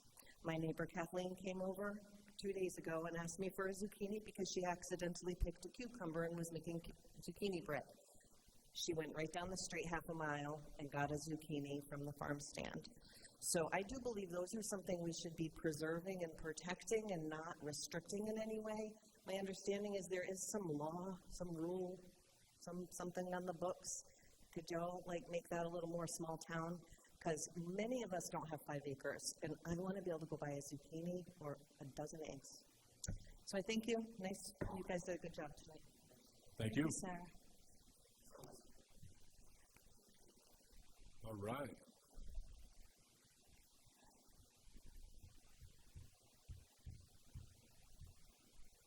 Good evening, everybody. I just wanted to do a couple of shout outs here. I'm just noticing some Mike Agus, 45 Cardinal Lane. I wanted to do just a few shout outs. I'm looking and enjoying how well things are going with the new high school. And I just wanted to harken back to when Jim Manny and Luke Murray were chair of the school board and active in the school committee, building committee, I should have said. I remember going to those meetings, and those guys were there, and they sort of lit a spark, if you will. Okay? The spark is the theme of the rest of this discussion. The other thing that Jim was intimately involved with and really pushed was this learning center that's going to be completed here at the library. And I think that's fantastic. I went up to Woonsocket, and I saw a state training facility in Woonsocket that had a little CVS store inside. It's corporately sponsored, but also sponsored by the state, and they have training classes. Universities put classes on there, whole classes there. They have graduations, certifications, all kinds of things. Really nice. So I talked to the head of labor and workforce development, and there was another one in Westerly. They had the inside of a submarine in that one, so the people that work at Electric Boat know how to, walk through a submarine to get to work and all that kind of stuff. They've offered to give us a tour, so I'm going to contact them if you are all willing to come along, or some of you, and see if we can't get a tour of the Westerly training facility, thinking that maybe the spark of a learning center might lead to something bigger and better. So I thought maybe we could go over there. So I'm going to get started on that right away. I guess the last shout out is again, Jim and Luke went to the Village Association months ago and asked them, "What do you need?" And they said, "We need some benches, we need some trash cans, a couple of things like that," and they all showed up. Okay, so that was a good thing. And when we decided to do this Main Street Rhode Island thing, which is going swimmingly well, Jay can tell you all about that. The Village Association was all in, and I think it was because they saw that if they spoke up and if they got together and worked with the town, they'd be able to be successful. And then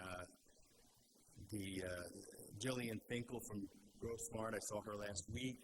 She mentioned that Luke reached out to her to find out how can we perpetuate the good things that are happening in Main Street USA, and she was very complimentary of Luke. And so I just wanted to let you know that we got that feedback. And that's it for me. All right, thank you, Mike. Thank you, Mike.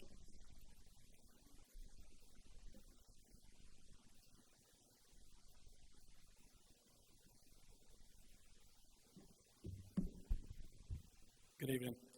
Eric Brierly, 85 Church Street. On July 2nd, I sent each one of you an email titled 2025-2026 surplus. The main point of the email was asking what the plan was for the surplus from this year's budget. The only correspondence I received back was from Councilman Wedgemont on July 8th, only after I sent a follow-up email. On July 15th, I received an email from Councilman Wedgemont regarding my question. His email had a response from the town manager and finance director, which stated there is a projected surplus of around $1.1 million, and that the town council took action to transfer $900,000 to various future capital projects as well as the grant matching fund. My question is, of that $1.1 million, $900,000 that's been spent, how much is going into the general fund from this year? So that's a question we cannot answer off the top of our head. I'm going to refer you to the finance director. We should be able to answer that question. So we can add that to the agenda to address that question. Brian, if you're prepared to answer it. Do you need a motion, Mike? We definitely need a motion. Motion to add this to the agenda. Second. All right, we've got a motion in a second. Any discussion? Yeah, your time will be told. I'm sorry, I didn't catch all of the questions. Just how much of the $1.1 million surplus is going into the general fund? So all of the money was going into, again, going off memory, so don't hold me to all the numbers, but it was going into reserve funds. There was some going into, I apologize, I don't have everything off the top of my head, but this was a month ago. None of it was going into the general fund budget for the operating budget. It was going into the grant match fund. It was going into the capital improvement fund. Was there anything, that might have been, This question is better answered via discussion with the finance director or questions directly to the finance director. So recently I've done some requests for budget stuff. One thing I find interesting is that last year on June 30th, 2025, according to the budget versus actual spreadsheet I was given, there's an available budget of $3.5 million. According to the end of the year report for 2024-2025 budget, there was a surplus of $2.2 million, which $1.2 million went into the general fund for that year. Now, this past year on June 30th, 2026, at the time of the actuals and budget report that I was given, there was almost $4 million left in the available budget, $500,000 more than last year. But we only have a surplus of $1.1 million. So it's safe to assume... Pause you there. Yep. I wouldn't assume anything, but go ahead. Okay. So in period 13, from after July 1 until the books are closed, we've spent $3 million, which would be a $1.5 million increase from last year, if we're only carrying over $1.1 million, and most of that has been thrown into funds, not the general fund. So my concern with this is that this massive amounts of spending, especially in period 13, is leading up to the town council in the next budget year asking for a 4% tax increase, which Councilwoman Bergner hinted at a council meeting. I believe it was in either end of March or early April that I attended. As we're in another summer where we are once again not allowed to use water, I wonder is there a chance our money can be spent more in a way to help alleviate the burden on taxpayers? Some of you expressed the water system in town is something that you care about, but from my perspective, I fail to see it. With every budget increase, seems to also become a spending increase. One question I have is why was none of the ARPA money put towards the South Shore Wellfield? When it specifically says on the Department of Treasury website, the grant should be used to invest in existing water systems. Why did we spend money on things like a $30,000 drone, $500,000 on road and sidewalk improvements, which we can't finish the sidewalk improvements, $500,000 on a harbor master boat that can't access parts of its response areas like Potter's Pond, $225,000 on studies and community program, I'm not sure what that is, and $1.2 million on facade improvement, and $200,000 on benches, planters, and site furnishings. I'm sure we could have used some of those funds in the ARPA money towards fixing the water system and allowing us as taxpayers to enjoy our summer just a little bit more. Thank you. All right, thank you. And, to the extent you want your budget questions addressed, I encourage you to talk with the finance director. He's the expert. We rely on him. I think you've been to some budget meetings. We heavily rely on the finance director, but some of us with some institutional knowledge will understand it well. But that's not something we just have off the top of our head. He is the person who is most familiar with it.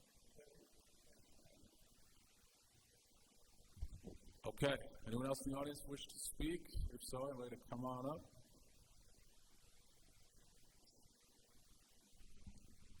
All right. Seeing none, we're going to move on to new business, or the public hearing, rather. Oh, okay. All right. Thank I'm going to move to item 11A is a public hearing relative to an application for a license to keep and sell alcoholic beverages in South Keystone in accordance with general laws of 1956 is amended as follows. Class B victualler liquor license, transfer of a Class B victualler liquor license from Kabuki Kingstown Corporation doing business as Kabuki Restaurant, Old Tower Hill Road, Wakefield, by Young King Lu, President, to SK Kabuki Corporation doing business as Kabuki Restaurant, by Wenzin Yang, President, for the first floor lounge and dining areas, and as fully defined in a site plan on file in the town clerk's office. All right, come on back up. We know what this relates to. Essentially, it's the transfer of a liquor license from the existing entity to this new entity. So, Mike Rustillo, I believe there is an objection. yes, and it is totally natural whenever there's a request for transfer of license that there are bills outstanding. There's a state statute that basically says anyone who does have a bill outstanding needs to make that known. So any decision you make this evening approving the transfer will, of course, be subject to the bills being paid. Okay. Now, does that specific claim or claims have to be read into the record? No, they are part of the record. Okay. All right. So we know what this relates to. All operations going to remain the same. New ownership. So I'm guessing you formed an entity to acquire the assets of the existing entity. I don't want to speculate on that, but this relates to a transfer of liquor license. There's a public hearing. If there's anyone in the audience who wishes to speak on this item specifically, everybody to come on up. All right, seeing none, do I hear a motion to close the public hearing? So moved. All right, we got a motion and a second. Any discussion? All in favor? Aye. All right, the public hearing is now closed. We're going to move to new business item 12A, a resolution affirming the town's liquor license rules and regulations, section 1. This motion contemplates that the number of liquor license as presented here will remain the same. Motion to approve item 12A, affirming the number. We got a motion and a second. Any discussion? All in favor? Aye. Right, that passes.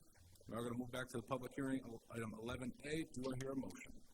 Motion to approve item 11A. Second.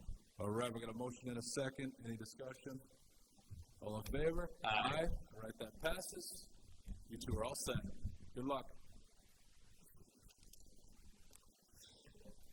Thank you. Good luck. We love kabuki. All right, that's now going to move us to item 12, new business. Where'd Is Tiger Tiger go? Patrick around? Okay. That's funny. All right. Okay. All right, we're going to move to item D. We're going to come back to item B when we see Tiger. He's ready? All right, Tiger. You set Taking that. up new business item 12B, a resolution proclaiming the 5th anniversary of the town of South Kingstown as a Purple Heart town and naming August 7, 2026 as Purple Heart Day. We do have a proclamation. I'm going to read into the record. Whereas the town of South Kingstown, Washington County, Rhode Island, has always supported its military veteran population and has been proclaimed a Purple Heart town since 2021. And whereas the Purple Heart is the oldest military decoration in present use and was initially created as the badge of military merit by General George Washington in 1782.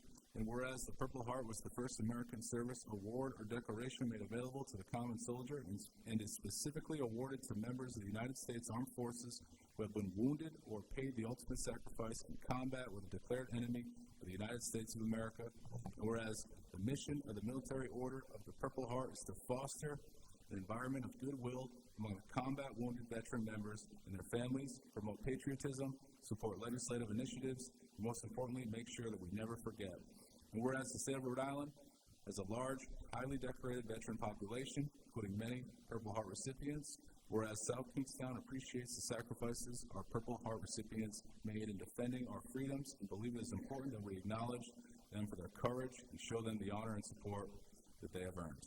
Now, therefore, we, the Town Council of the Town of South Kingstown, do hereby proclaim the 5th anniversary of the Town of South Kingstown as a Purple Heart town and declare August 7, 2026 as Purple Heart Day. Thank you. Thank you, Tiger.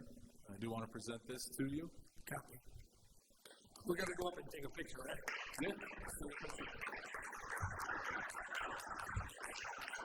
Do you want to sit front?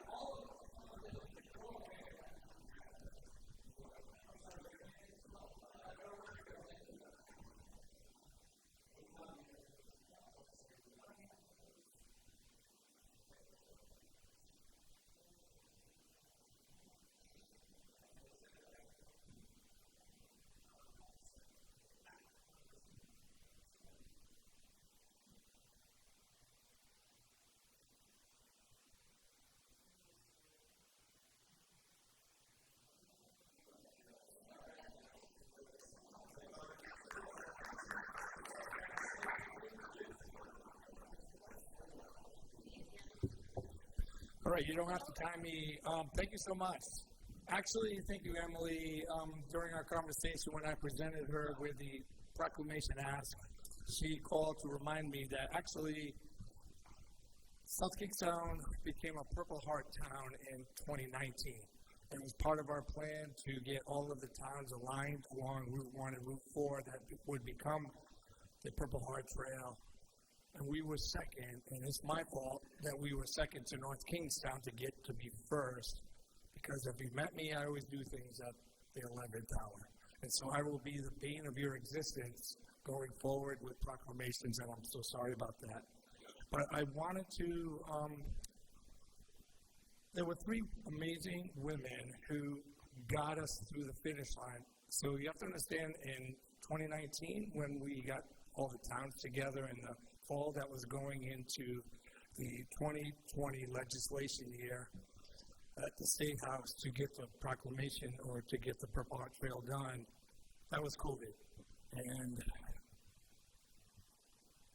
we got it through, and Gina, who was the governor, did not want to sign any of the commemorative proclamations so that with all the signatures, because Rhode Island was voting that November to eliminate plantations from the Rhode Island name that year. So we didn't get it. And also RIDOT was not allowing us to use purple on signs on Route 1 and Route 4 because it was federally funded, and it's like a whole thing. And so I literally got escorted out of RIDOT building during COVID, waiting to meet with Mr. Alviti, who was the director then, because I wasn't going to leave until he met me. And Joe Little, who used to be the police chief in Narragansett, was the Capitol Police there, and he goes, Tiger, what the hell are you doing? Okay, get out. And so we did that. But I made a couple of calls, and I called Carol McEntee, called Kathy Fogarty, and I called Sue Sosnowski. Once the session started for the 20 year, that's when it happened. And they set up a Zoom session, and I felt bad for all of the RIDOT people who were telling us you can't use purple on Department of Defense signs, because they laid into them, and I felt bad for them because they stood up and were very strong advocates. So I got nothing but love for those 3 amazing women who represent our city. And so I wanted to say thank you for that. But anyway, thank you so much. And on Purple Heart Day, which is August 7th, which is a Friday, we'll be out at doing water fire. And we're combining, because August 7th is Purple Heart Day, National Purple Heart Day. But here in Rhode Island, we're the only state who recognizes and commemorates as a holiday Victory Day, which is Monday the 10th. So we're kind of combining it together. And so what we're going to do, and we're going to announce on Wednesday, is that we're going to be doing a food drive for the Johnny Cake Center, starting off with a $500 donation from a friend of mine. To kick it off, we want to help the Johnny Cake Center, going back to kind of like the Victory Garden thing. So we're real excited about it, and I hope you guys get a chance to come to Waterfire. And also on that Saturday, we're going to, some of you may remember, but we did Purple Heart Rocks. So we're going to collect 250. Sure. Thank you, Kenny and Terry Murphy.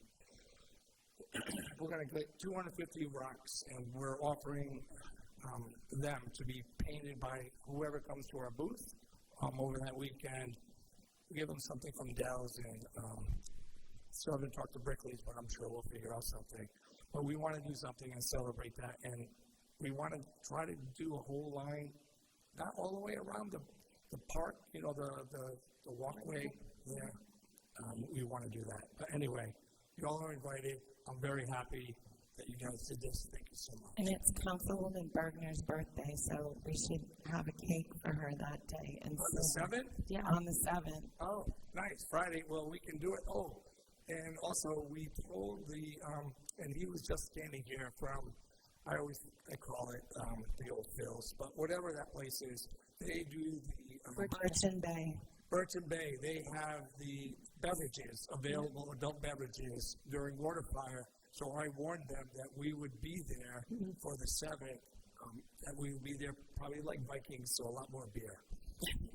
So did I just hear that not all the Rhode Island cities and towns recognize Purple Heart Day? Is that what you said on Kingston? Victory Day.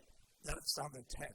Right. But could we, I was just wondering if we could send a communication to the other cities and towns letting them know that we recognize it in South Kingstown and maybe they would want to follow suit to recognize. I love that.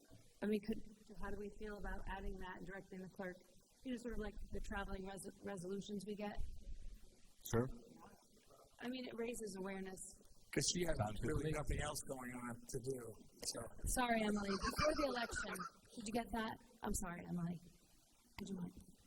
So I just think it raises awareness about it in another way, and if we want other communities to do the same, we should.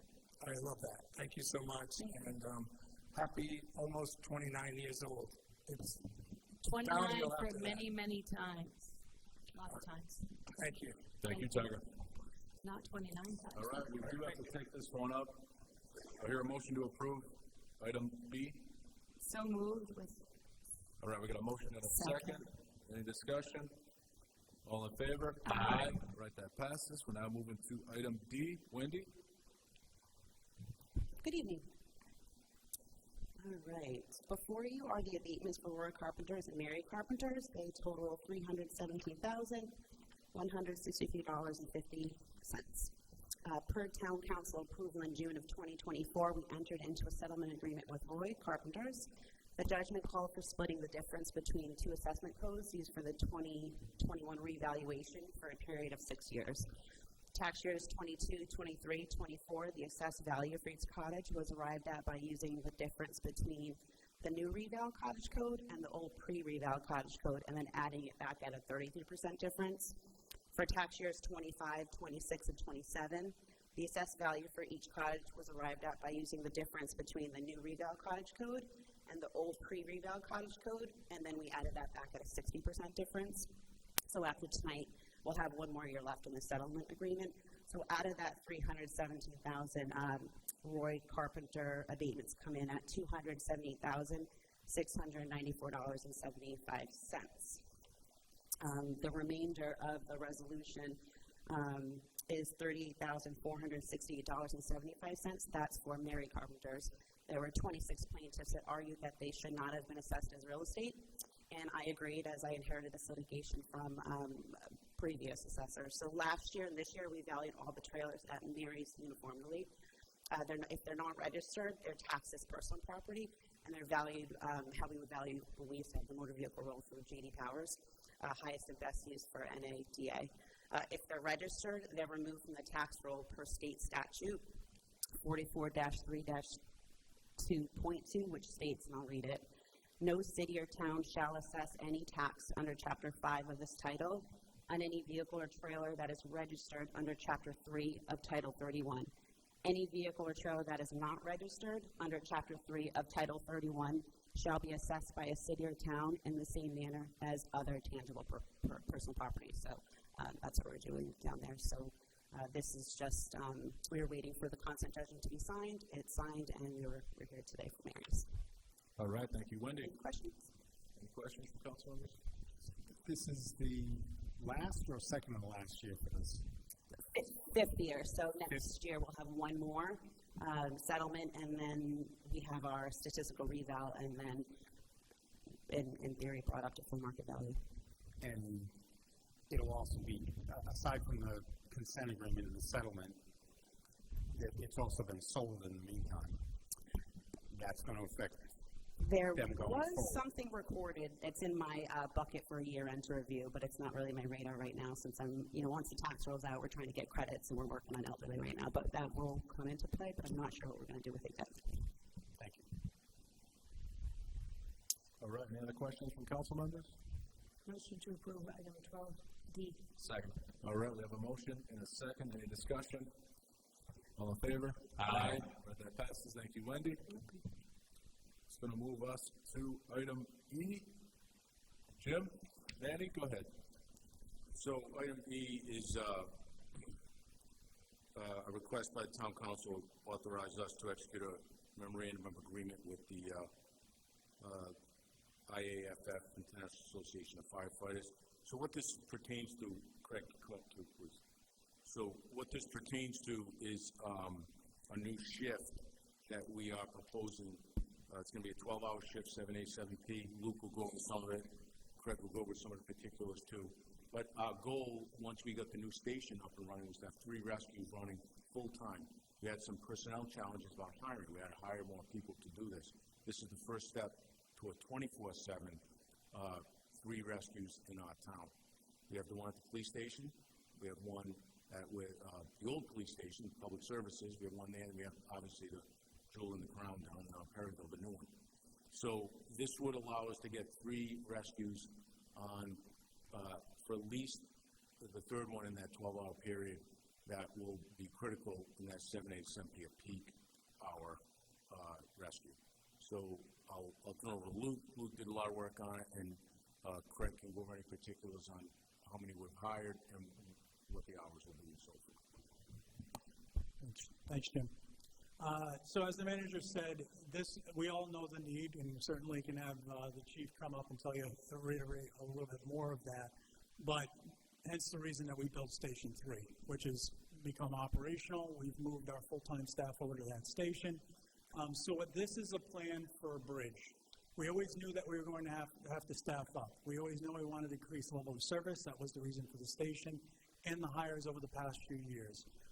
Over the past several years, the council's been gracious enough to hire 4 new personnel. I think before I launch into this memorandum of agreement, just to review the current scheduling, is we have 20 staff that were dedicated previously to EMS services. 5 operate on a shift, 2 trucks, right, operating previously just North Station, South Station, 2 people on the truck, 1 captain overseeing that shift. That's a 24-hour rotation that just keeps cycling. So it required 20 personnel. In order to make a peak hour shift, we need 4 personnel. We need additional 4 staff. The existing captain for the shift would oversee these personnel, and it'd be a 12-hour Panama shift. Currently, we have 25 budgeted EMS personnel positions, not including the chief and a half-time administrator. So it's 25 actual boots on the ground providing EMS services. One of them is currently dedicated to the community paramedic program. So it's important because that person is off a truck. They're dedicated to another service. Eventually, we'll be at our new community learning center, operating in the community paramedic role and out in the community. So that's 24 staff that we currently have budgeted. 1 is getting hired soon, right, Chief? We're in the process now. So we already have the budgeted positions to implement this, but we did not have a CBA provision to allow it because it's currently very defined on schedule in the contract as shifts A, B, C, and D. Those are 24-hour shifts. There was no allowance for a peak hour shift. We approached the union. Jim and I spoke about this as a transition plan. We approached the union. I want to thank the union. They were very gracious in kind of working with us through this. We had differences of opinion on some things. We worked through that. What we've come up with is an agreement where we'd have 7-day service, 7 a.m. to 7 p.m. during peak hour periods. That's our heaviest volume, and the chief can go over any data you'd like on that, but he was gracious enough to run the data, and that's how we based our decision. This would prop up that initial shift. It's a 1-year obligation from the town to try this out, see how it works. As everyone knows, fire and EMS personnel, they pull overtime. It's a necessary evil of the job when you run 24-hour shifts. You're bound to have people out on vacation, out on injuries, a myriad of other things. So although I said there's 24 positions, at any one time we may have between 20 and 23, pick your number, actually operating boots on the ground. That means overtime is pulled. So that's our concern. You know, as we get into delicate budgeting periods with high school and other things, want to take a delicate approach, try the peak hour shift with the intention to ramp up over the next few years to get the previous South Station, Station 2, back up and running for a 24-hour full period. And Chief, did you have anything to add? No, thank you. Our volume continues to increase, and I think this is a good step forward. Ultimately, we need 3 24-hour trucks up now and a 4th one in the future. The volume is that great. June, we had a record number of mutual aid units coming into town, just because we just don't have the resources. So this is very important to get this truck up and running The peak hours is from 7A to 7P. That's pretty consistent throughout all the data. Luke, thank you for going over that with us. Chief, welcome back. Are we getting mutual aid from like Cross Mills? Is that where it's happening? Or is No, there the mutual aid, from most of the Narragansett? mutual aid comes from Narragansett, Exeter, Kingstown, and Charlestown. But unfortunately, we've been so busy. For the first time, we're getting mutual aid from East Greenwich. Wow. This morning, we had 3 mutual aid trucks here this morning. And that's a concern. Where are they going to? Episcopal? I'm sorry, what? Where are they going from East Greenwich? They're coming here. I know that, but like specifically, like Any kind of call. Any kind of call. Any call that we don't have enough resources. That's a significant haul for East Greenwich, depending on the time of day. I think I'm in favor of this resolution. Just a couple of questions, Chief. On the mutual aid, do we get billed for that? No, we do not. That we have an agreement where if mutual aid comes into the town, obviously we don't recoup that. So if we look at the amount of the average bill, the amount we collect, that's a significant amount of potential revenue that is lost. 2 questions for Luke. Is there a sunset written into this memorandum? There is, one of my big things, when we negotiated the police contract, went to Panama, we had an out provision, a 1 year out on a potential for sunset. So it doesn't automatically sunset, but we have the option to not renew that plan. They would have to transition back to their standard 24-hour. But I do want to touch on something the chief just spoke about, which is mutual aid. Part of this is to gauge what's coming into the EMS billing fund to see how sustainable we can get with our staffing. We're already leaning on it for some staffing dollars. The question is, how much can we lean on it? So as we get mutual aid in, because we're avoiding, we're avoiding mutual aid. Through mutual aid avoidance, we're going to capture some revenue. We can evaluate that revenue and take a smart approach to potentially budgeting for future staffing. The only other question is, are there any FLSA issues with the agreement? No. I know in the past we had questions. Sure. Yeah, no. One thing you'll notice written into the agreement, there is a kind of differential stipend, and that's because on an annual basis between a Panama schedule and a 24-hour shift, there is a pay disparity. I will tell you we ran a long spreadsheet on this, but there is a disparity. It's about $1,000. So we just wanted to make sure the intent here is not to cheat anybody. The intent, they're working the same amount of hours per year, but they will be making the same annual salary. So that stipend essentially is a breakup of per payroll period that will be making up to ensure that anyone works on a 24-hour shift makes the same amount of money somebody on a 12-hour shift does. Thank you. Yep. All right, any other questions from council members on this? Do I hear a motion? Motion to approve item 12E. Second. All right, we got a motion and a second. Any discussion? All in favor? Aye. Right, that passes. Thank you, Chief Stanley. Thank you, Luke. Now we have item F. Jim, go ahead. So this is a very interesting concept that we want to discuss with the council that I think could be lucrative for the town in the long run and provide a great need that we have right now. So this, the official request is that we allow to look for an RFP and secure financing for a public services solar canopy project. So what is that? So it's a 310 by 50 foot wide, 310 feet long, 50 foot wide by 17 feet high. And what it is it's a steel structure that we could house all our emergency vehicles underneath. And it's been requested from the minute I got here 4 years ago, because in the winter we have to dig everything out. Our vehicles age prematurely because they're always out. We have 2 vehicles in this town that are going to require to have some type of canopy over them. One is this new $1 million mobile command post we're sharing with URI. We get on a grant through Senator Reed's office. And the second is a REMA, our Rhode Island Emergency Management Vehicle, that we currently house at the DPS building in a bay to be used anywhere in the region. We got it years ago on a grant from REMA. So I'll let Luke get into the specifics, but basically it's this.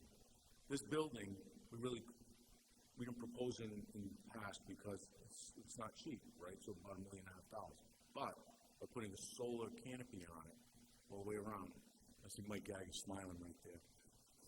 We could recoup the cost of this building, the money we would borrow from the infrastructure bank, and also at a 15-year mark, you would surpass all the expenses we have and draw money into we could possibly use in the general revenue, substantial amount of money, because it's a long-term thing. But I'll let Luke and I have talked about it at length. He did a lot of work on this as well, so I'll let Luke get into his presentation. Thank you, Jim. So I'll walk you through the specifics, but as Jim said, this is something that has been requested by Highway for some time. The reality is CIP money is limited. Our CIP monies typically go to equipment, roads, other priorities, and not shelters for our vehicles. So we've been looking at options for some time on this because it is very expensive, and I think this would be potentially a good option. So just to review, for those who are not familiar with solar carports, there's some around now, so it's becoming more of a common thing you'll see throughout Rhode Island. It's basically an elevated canopy, just like you would have a carport, like a normal carport on a house, just much larger. Provides shade, weather protection for vehicles. It's something that actually they built one at URI locally fairly recently, and there's one over at Indian Run Brook Apartments, I think it is. So there's one behind where the hardware store is there for the. So they're becoming more common. Office Energy Resources have provided incentives for these that have made it a bit more palatable. So the project proposal specifically would be at our Asapon Road Highway facility. For those who have not been there, we have a very long maintenance facility that is co-joined with the Parks Department. There is quite a bit of storage, but our mechanics operate out of there. In the winter, trucks are brought in to the best we can to keep them under shelter so we don't have to clear out the trucks during those storms. But again, a canopy would solve some of those issues. So we'd be looking at putting the canopy on the west side of the site near the UFT training facility, where it currently houses many of our vehicles, backhoes, snowplows, etc. As Jim said, about 310 feet long, approximately 50 feet wide, approximately 14 to 17 feet high. So it is a rather large structure, steel structure, that would bridge across the site. The picture on your right is what's at the Melrose School in Jamestown. That was recently done by a local vendor, Newport Renewables. They were good enough to share this photo. They went through a similar effort, design-build effort. Why? We've already talked about the why. Asset protection. We spend a lot of money in capital requests for large trucks, plows, ambulances, etc. This would help preserve those assets and help us keep them longer term, ideally. A lot of UV degradation on the paint, a lot of interior heat on the upholstery and other elements. Snow and acid rain has really become an issue for those who own a car, and go to a detailer, they will tell you that. So it is an issue. Operational readiness during snowstorms, the less we have to clear out trucks, the better it is. I did talk to Newport Renewables about the URI carport that they did, and even during the blizzard, they said that many of the vehicles that were housed under there encountered very little snow on top of the cars. So I think that's if it can survive that, it can survive anything. Cost savings, we'll go through that in a minute. And the overarching goal here is something that the current administration federally hasn't really embraced as of late, but at a local level, we can embrace renewable energy and solar production, which is a state of Rhode Island goal and continues to be. So I won't belabor it, we've already talked about this, but we'd be housing about $2 million plus in assets, and this includes new Police Joint Mobile Command Center, which is coming next year. The manager was integral in this and working with our federal legislative delegation in getting an earmark grant for that unit, and that will be arriving, but that needs a home. It needs housing. So this would be large enough to provide that. In addition, we have quite a few new ambulances, and again, we did get a congressional earmark for an ambulance.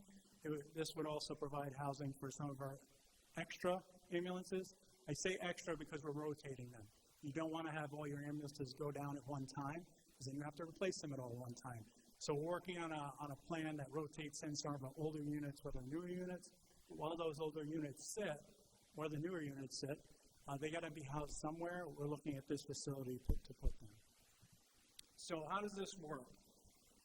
As you may be familiar with the presentation for the schools, there's some tax credits that are still available. we locked in for the high school on a safe harbor.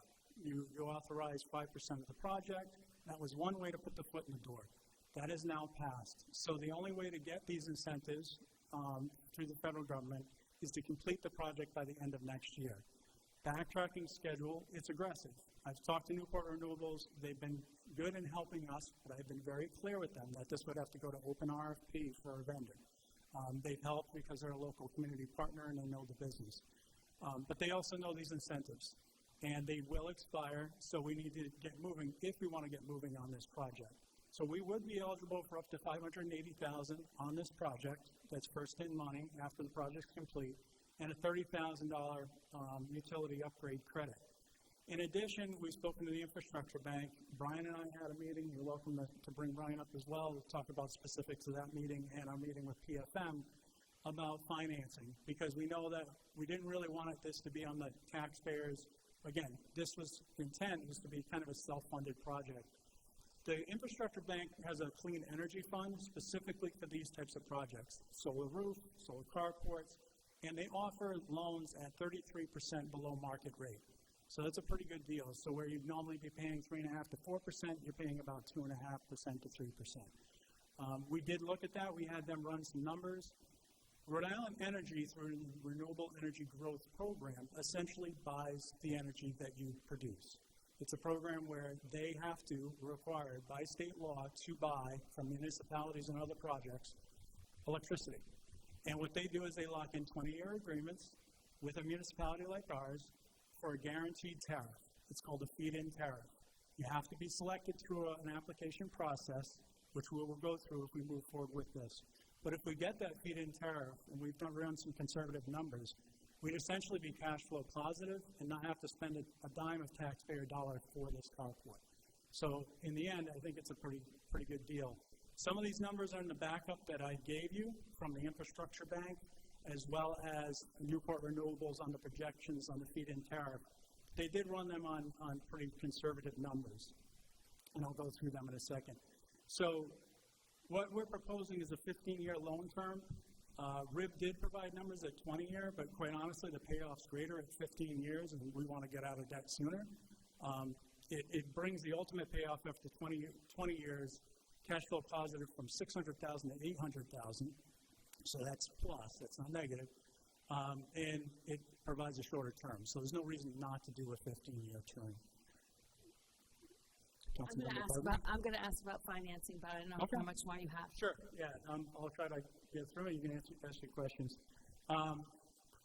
Loan payments, so I call this a loan because it's not like a bond where you're going to general obligation. It's backed by the appropriations of that year or every year. So it's not full faith and credit.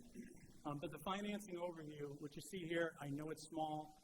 You do have this in front of you, which is also small. I apologize, but it's also uploaded to the agenda on the web, and I can give you these numbers. But if you can't see, essentially the initial federal incentives are $610,000. Each year we'd be generating approximately $100,000 in electricity that we sell to the grid. That, combined with those initial payments, makes us cash flow positive out of the gate. So there's a cumulative cash flow as you pay your payments down. We never get to the point where we would have to fund out of tax dollars.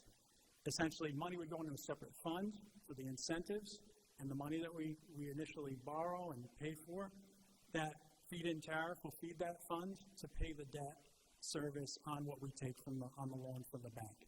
What about maintenance fees, Luke? What's that? What about maintenance fees of this solar unit? And so they're actually calced in. So the second column here is O&M equipment replacement. I actually feel like it's pretty conservative because my experience having solar panels personally and also working with commercial projects with commercial solar as a planner, most of these solar companies set it and forget it. Like, they don't do a lot. Usually it's mowing the grass, which we don't have any grass. But every once in a while, an inverter goes down, something gets damaged. So Newport Renewables does have an O&M equipment. It starts at $7,500 year one, and by the time the system ramps up to year 20, it's about $20,000 per year in maintenance calculated into this number. The financing payments based on the percentages that RIB gave us is about $114,000 per year. And we're generating very close to that line. So as long as we get the incentives, the interesting thing is that over 20 years, even without an incentive, we would still be cash flow positive because we're generating a projected $630,000 plus side after 20 years. The issue becomes cash flow because if we don't get those incentives in initially, we're putting out a little bit more over the term. So every year we'd have to supplement some to make our payment. But then after we own the system at 15 years, that last 5 years, we're cash flow positive. So again, we base these on conservative. I asked Rip for conservative estimates. That's where the numbers came out. Questions on the financing? Yeah, Luke, I got some questions. Yeah. Can you go back to the financing overview page? Are you going to go over to me? Go ahead. I was waiting. So I just have a question about,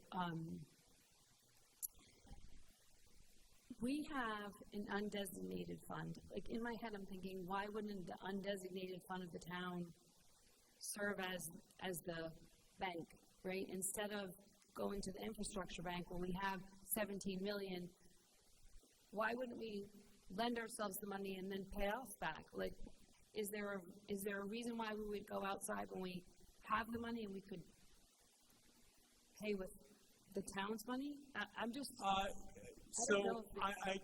certainly can defer to Brian on that.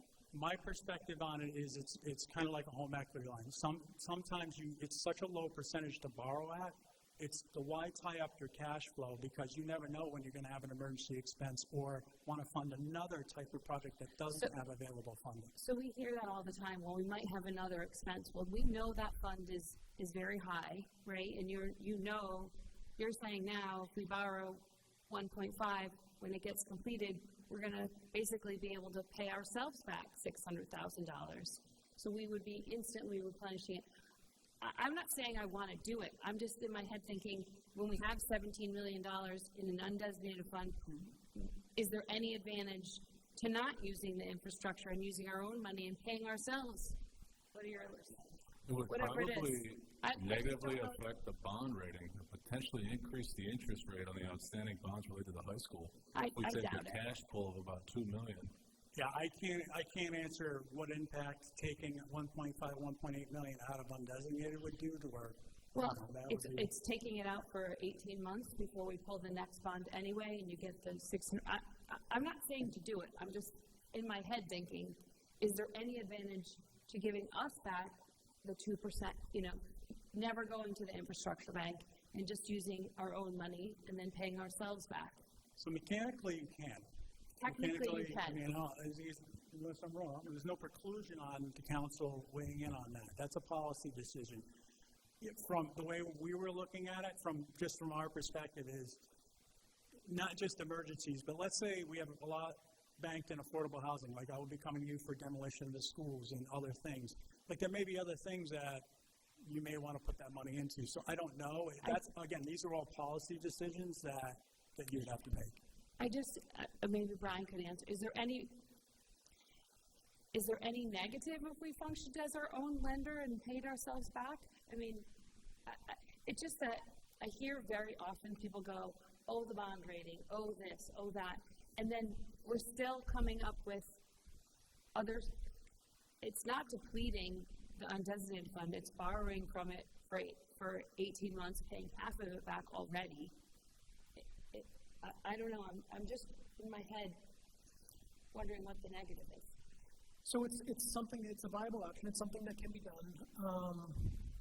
Just speaking from experience, going off of some experience I've had, the water department in Cumberland, when I was in Cumberland, borrowed from the general fund and then it paid it back. I mean, this can happen. It absolutely can happen.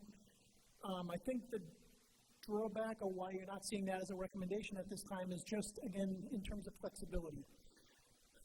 You heard, I think it was not that long ago, that the schools may not be getting for their school housing aid in the upcoming year. They may be getting split between half the upcoming year and half the next.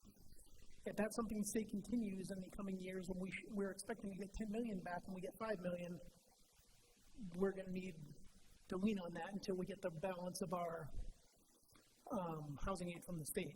It's really just, again, a flexibility thing in terms of cash. Okay.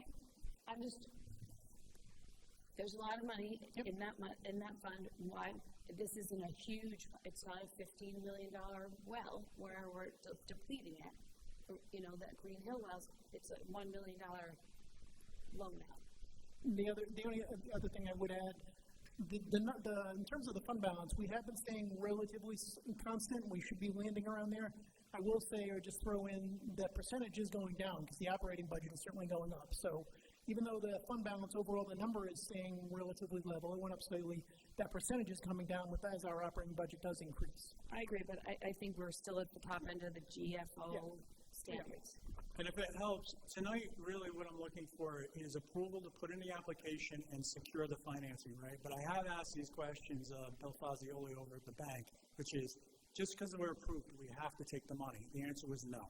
So we have a lot of steps to go to get this in a tariff agreement, design the system, do various things. So we'll be coming back to you next year once we have a tariff agreement. And at that time, if, let's say the council changes their mind and you all say, listen, we'd rather use undesignated fund balance and allocate it to the project, we could do that. Tonight's really about flexibility. We could use 500,000 and 500. It doesn't matter. We can Absolutely. be creative. We don't have to borrow the entire amount. Absolutely. It's fine. Luke, just quick on the financing overview. Yep. Trying to get a sense of what we're looking at here. One column, is this like an amortization schedule as to the loan over the 15 years? It's basically inputs, outputs, to be simple. So essentially you have your revenue that's coming in. So I'll just And the take it from revenue the left. represents what?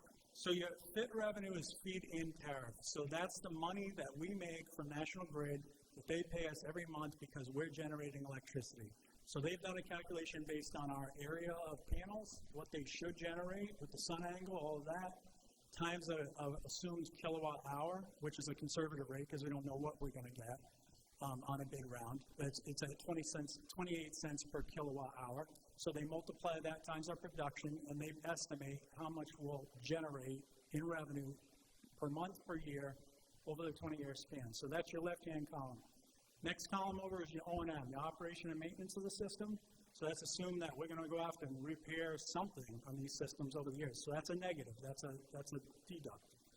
Financing payments, again, that's a deduct because we're paying $114,000 a year on this loan, presumably, based on the numbers, to pay for this system.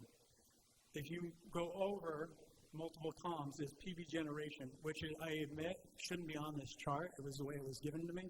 That's actually the kilowatt hour production. So that's the estimated kilowatt hour production. It's not a finance mechanism, so that's why I say it shouldn't be on here. So what's that mean? Essentially, you generate on kilowatt hours. I'll give you an example. My house, on average, does 10,000 kilowatt hours per year. And so a kilowatt hour, you look on your bill, you pay, we all know, we've just gone through this, a certain amount of cents per kilowatt hour. They're essentially paying us to buy the electricity, and then they sell that electricity back to all of us, right? Which is a little bit of a reason why electricity rates are higher in Rhode Island, because they have to buy renewable energy sources. But it benefits, part of the reason is because it funds these projects. So they can expand solar generation. So that's the whole program, renewable energy growth. Let me ask you this, if I'm interpreting this right. So year one, we're cash flow positive. They're phrased as cumulative cash flow. So Correct. every year thereafter, we're actually negative as it relates to individual year until we get to year 19? So this is why I said we rely on those initial incentives because it's a cash flow issue, not a funding issue. So your first year, you're absolutely right. Assuming we get those incentive inputs, we have money in the bank. We're only cash flow negative each year by $15,000, I'll call it on average. So what happens is we have $500,000 in the bank. Every year we're $15,000 short. So we use a little bit of that savings money out of the fund and we pay the bill, till we get to year 15. Now we're not paying the loan payment anymore. So now it's pure cash coming in.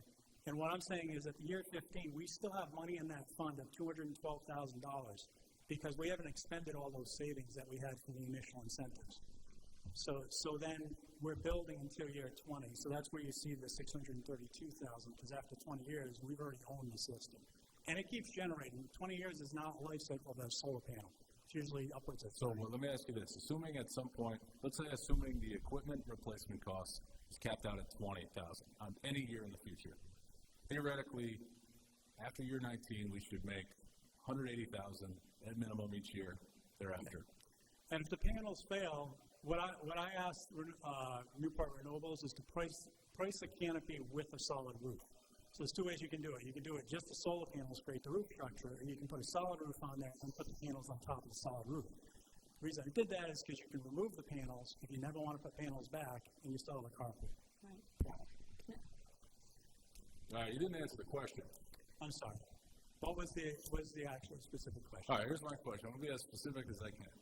Assuming the cost of replacements are capped out at $20,000, let's assuming the FIT revenue is capped at $100,000 for every year after year 19. Theoretically, based on those assumptions, we'll make $80,000 a year. Every year. Correct. Can I ask a question about the financing piece? So look, you're coming to us tonight because you want to ask for an RFP, right? For a project at our maintenance where it would be at the start at where basically they dump the salt, right? And then we go all the way back, mirroring the building over there that's there now. And so, as we know, climate change is getting harder. So what we're actually doing is creating a structure that's hardening our structures so we can actually park our vehicles under there, thus probably lowering maintenance costs, right, in the long term? Correct. Right. So, and as you said, you're looking down the line where, 15 years, we're not making money off it. It's costing us $20,000 a year, which is nothing to sneeze at. But at the same time, after year 15, we're going to be making money off of this and still having a structure that'll probably be around for at least 40 to 60 years and useful, right, for keeping our assets great and lowering the cost of the town budget in the long term.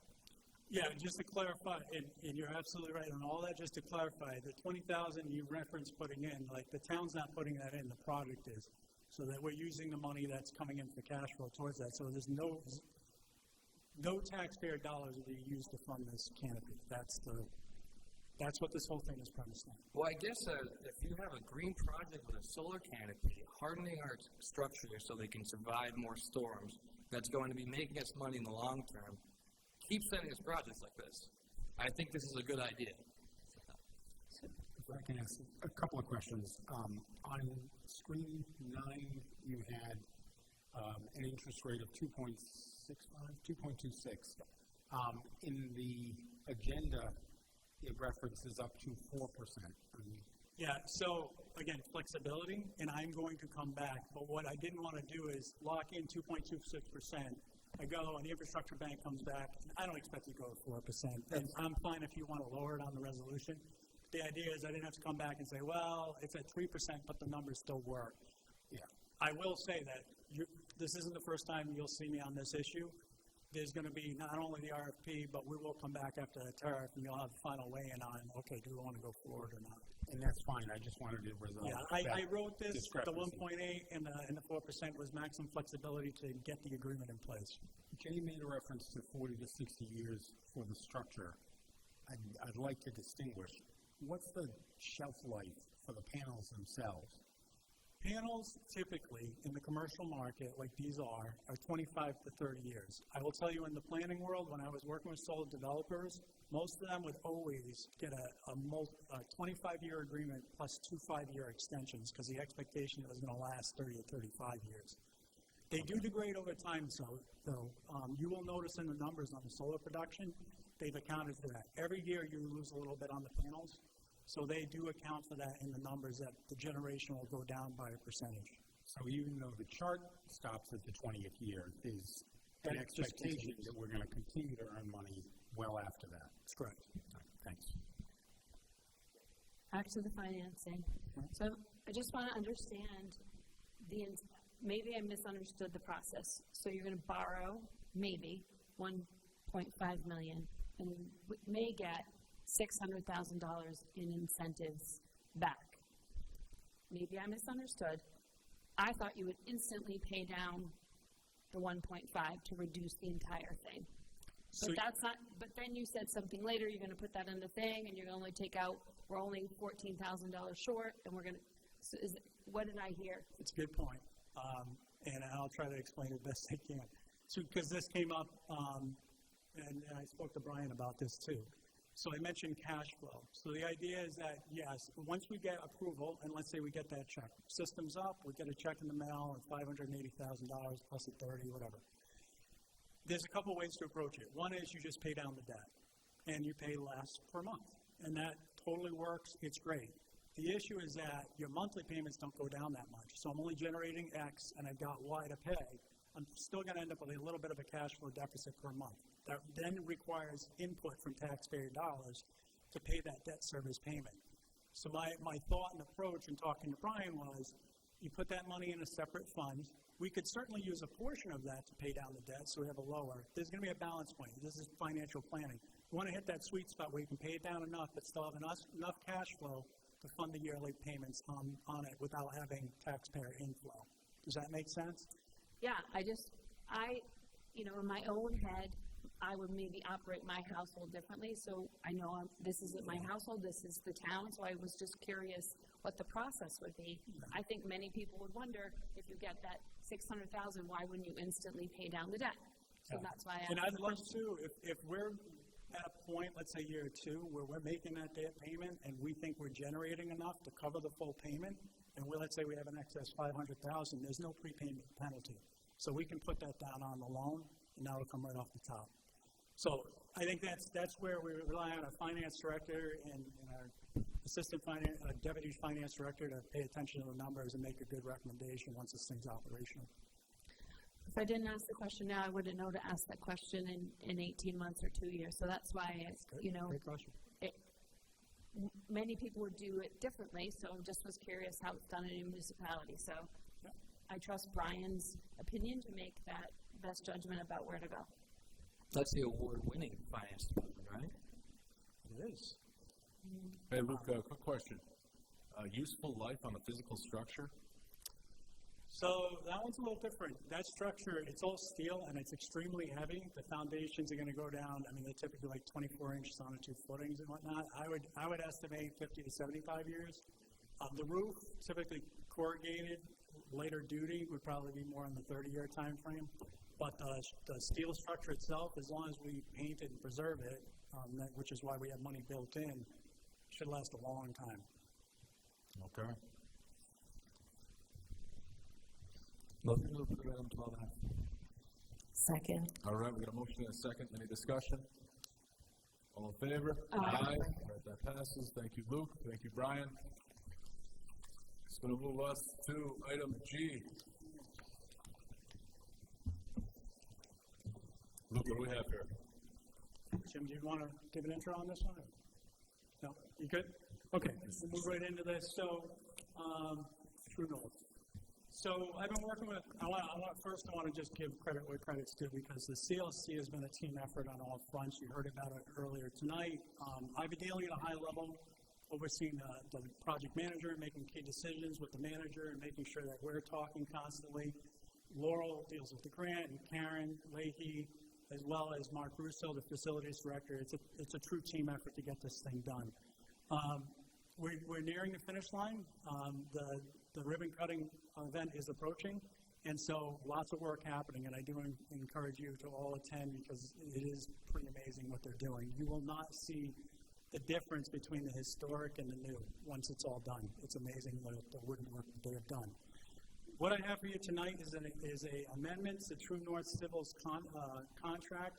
They are our site contractor for this project. We're asking for an amendment of contract to increase it by $170,000. So this is really just a cost shift. So I want to explain this clearly.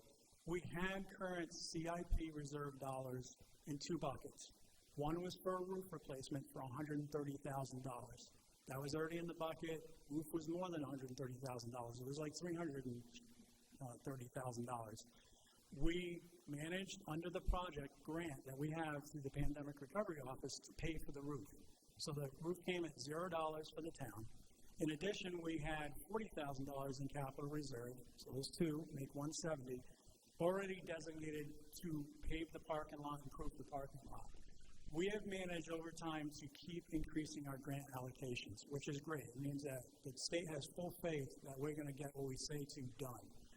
There's some last tranches that are coming in August. We had a meeting with the PRO, asked them if we could get some additional funds to, instead of patch and repair the current parking lot, which is what's in the current scope, completely redo the whole thing, full depth repavement. In addition, we'd like to continue our enhancements to the garden, which would include replacement of the front fence, which is zigzagging and paint falling off, improve the signage, both identification signage and do some interpretive signage that would tell the history of Peacedale, the history of the library, sort of the garden, kind of celebrate the history of the area, continue those improvements as well. And so that's what tonight is about. And in order to secure those with the contractor is literally waiting in the wings. They have a backhoe ready to tear up that parking lot, waiting on this decision. If we choose to move forward, we have the CIP funds available. They're already designated for the library. We were lucky enough to have the grant fund that. The town has spent $0 on this renovation so far. So this will be our first in money. I will say that when we initially wrote the grant, we initially proposed a $400,000 match. We won't be required to meet that requirement. So if we meet the 170, which I think is on the high end, that would be this commitment. That would be our match funding. I will also say that the scope, the original scope when we submitted the grant, had these improvements included. We proposed interpretive signage, upgrading the pathways, redoing the fencing, doing the whole parking lot. It was only because of initial scope concerns and cost concerns we kind of pulled that back when we bid it. So now we're at the end, we have confidence that we can get everything we wanted to done. And the idea is that when we leave the CLC project, we not only have the interior improvements done, but everything on the exterior is pretty much turnkey completed. So I'll show you, this is just a couple of photos from today. The parking lot expansion, if you've gone by, you've seen this. They've now moved the wall. We had a great wall builder come out and dry stack that wall. This had already been planned to be paved in the area of the expansion. Any of that existing was not planned to be repaved. It was going to be patched and repaired. So if we go forward tonight, that would all be new. This is just an FYI, the front of the building. We're also able to get some funds to incorporate a new portico structure in the front of the building, which is exciting. And then the last picture is just of the garden. And I know it's a little tough to see, but some of the improvements that we're talking about tonight. I will go back to the first one. If you haven't gone out there lately, this is only in a week. Contractor has really cleared it out. You couldn't even walk down these pathways. There was Rosa Ragosa, there was all kinds of bullbriar. That's cleaned out. There's stone dust on the pathways now. So when we're done, this will be a usable area. We're already talking to master gardeners about potential weeding out of some of the invasives. And I know Elizabeth spoke with it earlier. We did make a commitment to kind of link this space to the library. In fact, the library benches that are coming from the old Riverwalk benches that are getting refurbished, we're going to have plaques with literary quotes on them to celebrate the connection with the library. Wi-Fi does reach out to this garden, so the intent is to use this as part of the community learning center. Luke, I used to walk through here on my way home from Peacedale Elementary, walking home from school. It's a great little space, lost gem. All right, do I hear a motion or are there any questions? I just have a question. So you're going to use the library capital reserves fund. What's the balance? So right now, I'm talking with Brian, there's $130,000 balance for the parking lot. There's $40,000 for the $40,000 for the parking lot, $130,000 for the roof. That would just be reallocated. Brian, do you want to speak to the rest? There was some oddball money in there, I think, left over from some other projects. You have it on it? I think it was under $10,000 in a couple buckets where we didn't bid the full project to. I was just going to say, I'm going off memory, but there were a few smaller projects where when departments put in for funding and maybe something came in under budget. I know there was a $10,000 item remaining in a project and roughly $7,500. This is about 17, less than 20,000 in a few other capital projects for a library beyond these two items. So what will be what funds will be left for the library capital reserves fund 412? Do you know? What are we leaving behind?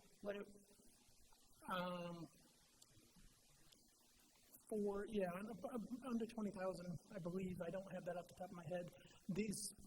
There are a few different buckets. These are the last 5 numbers on both of these projects, the accounts. That 23013 and the 2320315. Those are the projects associated with these items. Yeah. There are a few other projects that, as I mentioned, total just under 20,000. I don't think there is anything else in there. The library, they have some other capital funds that are associated with, where do they get the money from? There's a grant, Champlain grant. So they do have some other money within the 412, but that's Champlain grant funds. In terms of actual CIP money, just under 20,000. Okay, thank you. Motion to approve item 12G. All right, we've got a motion and a second. Any discussion? All in favor? Aye. All right, that passes. We're going to move now to item H. I think it's pretty self-explanatory. I don't think we need an explanation here. Motion to approve item 12A. Second. All right, we've got a motion and a second. Any discussion? All in favor? Aye. All right, that passes. Thank you, Luke. Rich Bourbonnais, come on up. We got items I and J. Before you get into it, any questions from council members on either of these items? All right, Rich, with that in mind, anything you wish to share on these items briefly? What was that? Is there anything I want to share? Yeah, in light of the fact that no council members have any questions with respect to these two items. No. Anything about Civic Plus? Well, so just very loosely, our asset management was owned by Beehive. Civic Plus purchased Beehive. So now we're contracting with Civic Plus. That's basically the bottom line there. Motion to approve item 12I and 12J. Second. All right, we got a motion and a second. Any discussion? Well, Rich, don't go yet. All in favor? Aye. All right, those passed. Thank you, Rich. I was teasing you. We're going to move now to items K and L. Those are orders of notice. Those are rather resolutions authorizing the clerk to issue orders of notice. Motion to approve items 12K and 12L because they're order of notices. Second. We have a motion and a second. Any discussion? All in favor? Aye. All right, those pass. It's going to move us to items M and N. Chief Moynihan, come on up.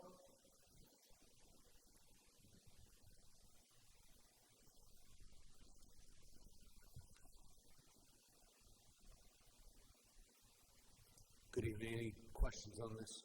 Any questions from council members on these items? Motion to approve items 12M and 12N. Second. All right, we got a motion and a second. Any discussion?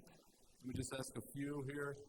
Chief, with respect to item F, this is a technology or product you've been using all along, but you've been leasing it. Now we're buying out the lease so that we own the product. This is how criminal fingerprints get transmitted to the FBI and also the Rhode Island Bureau of Criminal Identification, and also any background checks for employment purposes, teachers, that is designated by the law where a fingerprint background check is that. And my understanding is we've been using this technology all along, but we've been leasing the equipment to allow us to do it. Now we're buying out that lease, essentially? They no longer offer a lease, so we're required now to purchase the equipment. And so, in the past it was a lease. It was over a 6-year period, but now we're looking to purchase it so we can continue with transmitting those fingerprints. Okay, thank you.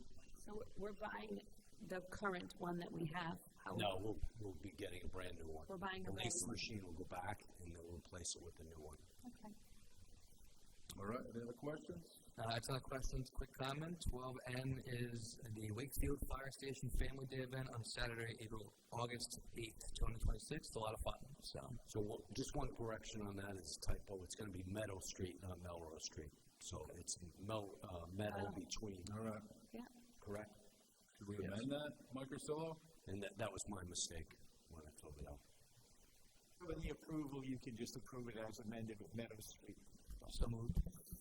Second. Okay, so we already did have a motion and a second. We're still there. Should we pull the motion back? Do a new motion? Let's just do that. Who made the motion? I did not, you did. Let me rescind my motion. Okay, motion rescinded. Do I hear a motion to approve these items? 12M. Let's do one at a time. 12M. Second. All right, we got a motion and a second on item M. Any discussion? All in favor? Aye. All right, that passes. Now we get item N. Do we have a motion? Motion to approve item 12N with the edit to Melrose Street to be Meadow Street. Okay, we have a motion and a second. Mike Ursillo, that suffices. All right, any discussion? All in favor? Aye. Great. All right, that passes. Thank you, Chief. Thank you. It's now going to bring us to the town manager's report. Thank you. In light of the, we still have the water ban here in town and the abundance of rain we've been getting, I thought it'd be a good idea to get Chris Jacobs in to discuss with us the levels of the wells and what we can anticipate for the future, as we're getting, I think, more rain as well this week. So, Chris and Rich.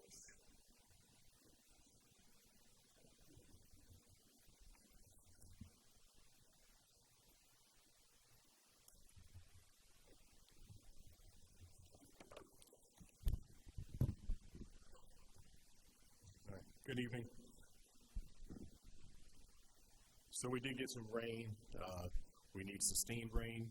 So we did see some movement in the Howland well field, but not much. We got some forecasted rain coming up. Hopefully we can just get some more, keep getting some more sustained rain to get the levels up. That's basically where we're at. It's not much of a There's not much of an update. We just need sustained rains to keep moving the aquifers up. So, Chris, how are the conversations going with a prospective seller of a well, potentially add to the infrastructure of Veolia?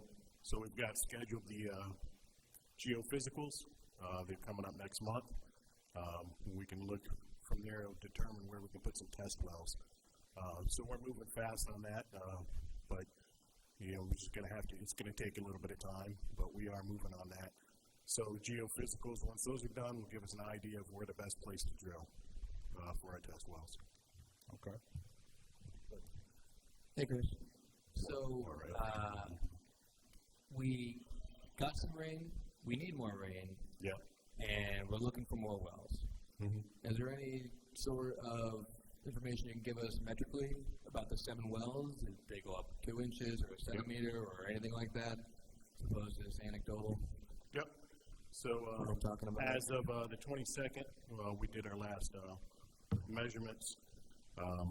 Well number 1 is 35% lower depth than a point of record. Well number 2 is 51% lower. That's also a historic low. Well number 3 is 30% lower depth. Well number 4 is 45% lower depth. That's also a historic low. Howland, that one, well number 5 is 20% lower. All 3 Howland wells saw a slight increase from our last measurement. So our last measurement was the 15th. And at that time, the cutoff number 5. The well number 6 is 17% lower currently. It gained a percentage point from our last measurement. It was 18% lower, and then 7 is still sustaining at 7%. So we saw just a very slight movement in Howland, but that is a good sign that even with that rain, we did get to see some come down or precipitate down into that aquifer. I appreciate the metrics, Chris. Just my final follow-up for now so my colleagues can ask. If I was looking out the window and I saw it's raining, and it continued to rain hypothetically for so long, how much rain in inches would we need to get out of a full drought? I know that's a hard question to ask. I'm just asking a question. So we're in the current deficit. We got to remember that we're in a deficit. It took months to get there. So just because we have normal rain for 1 month we need to have kind of average or above average rain for a couple of months to get back to where we need to be. So it's hard, I can't just give you a number of inches. Or even like percentages, you know, like we needed 150% more rain than the previous year because we have lost a lot of rainfall. Yeah. So the last deficit we have, that I have in a 2-month period, is we're down minus 1.34 inches in the deficit. 3-month period, and this is all just the southern part of the state, down 3.6 inches, and then over a course of 6 months, we're down by just over 5 inches negative. Thanks, Chris. Yeah. Has the state changed the parameters that determine whether we're in a drought or not? Has the measure, no? Not yet. No. What did you say? No. Oh, I thought you said not yet. Not yet. So No. Not yet. No. Not yet or no? Does that imply they're considering a change? Into the Saying not yet? metrics, the entire metrics itself. Yeah. There was discussion with the Water Resources Board on how they're going to do that, but they haven't done any changes yet. As far as the drought index that we're at, if that's what you're asking, no, there's no change. The map that shows half of Rhode Island? That's no change. Okay. So, I understand what you're saying. Probably with climate change, we will never be able to catch up. We're never going to have 150% rainfall for 5 months in a row. Just, it's very unlikely to happen. So, what do you think is the solution? Do you really think that the community should just not ever use outside water? Is that what you think we should be doing? Well, I think we need to readjust on how we use water. So, you know, lawn irrigation is something that we should, you know, people need to consider. But we are looking for another source, like I said. But you definitely will have to consider changes in habits of water use. Yes. Do you think that a future ordinance would be no underground sprinkler installations in future construction? Is that what you're? Is someone talking? I can't hear. Sorry. No, it's what? Is that what you would recommend? I mean, that would be up to you. I mean, irrigation is a big problem with usage, overwatering, not being conscious of how you use it. I mean, we're very conscious in how we use energy, consumption on fossil fuels. You're conscious on that. We got to be conscious on how we use the water nowadays. Maybe moving forward, the irrigation and just straight green lawns is something that maybe not be sustainable. So those are all things you got to look at. I appreciate that. What I would really appreciate is some more communication from Veolia, and that we could get some of your fabulous stuff that we could send to people to educate them about how to use water more efficiently or more responsibly. But I feel like, you know, probably you can feel my level of frustration because I ask you every time, why aren't we getting any social media or any of your fabulous campaigns to try to help the situation? The answer is just not to be waiting for the next big thing to come across. We need to change these behaviors. Now, you are the expert. Your company is the expert. We need you to instruct all of us, not just, you know, like why can't we get any kind of official communication from Veolia? Why is it that we have to keep asking for it? And it's like there's no response. Well, I don't necessarily think that's true. If you're looking for inserts in the mailers, or if that's what you're looking for, but we have a lot of even information like on some the social media posts or something, because we see it pouring outside, and then we see the full water ban outside, and we get that nonstop. And you guys, you just come in here, and it's like, you're gonna use less water.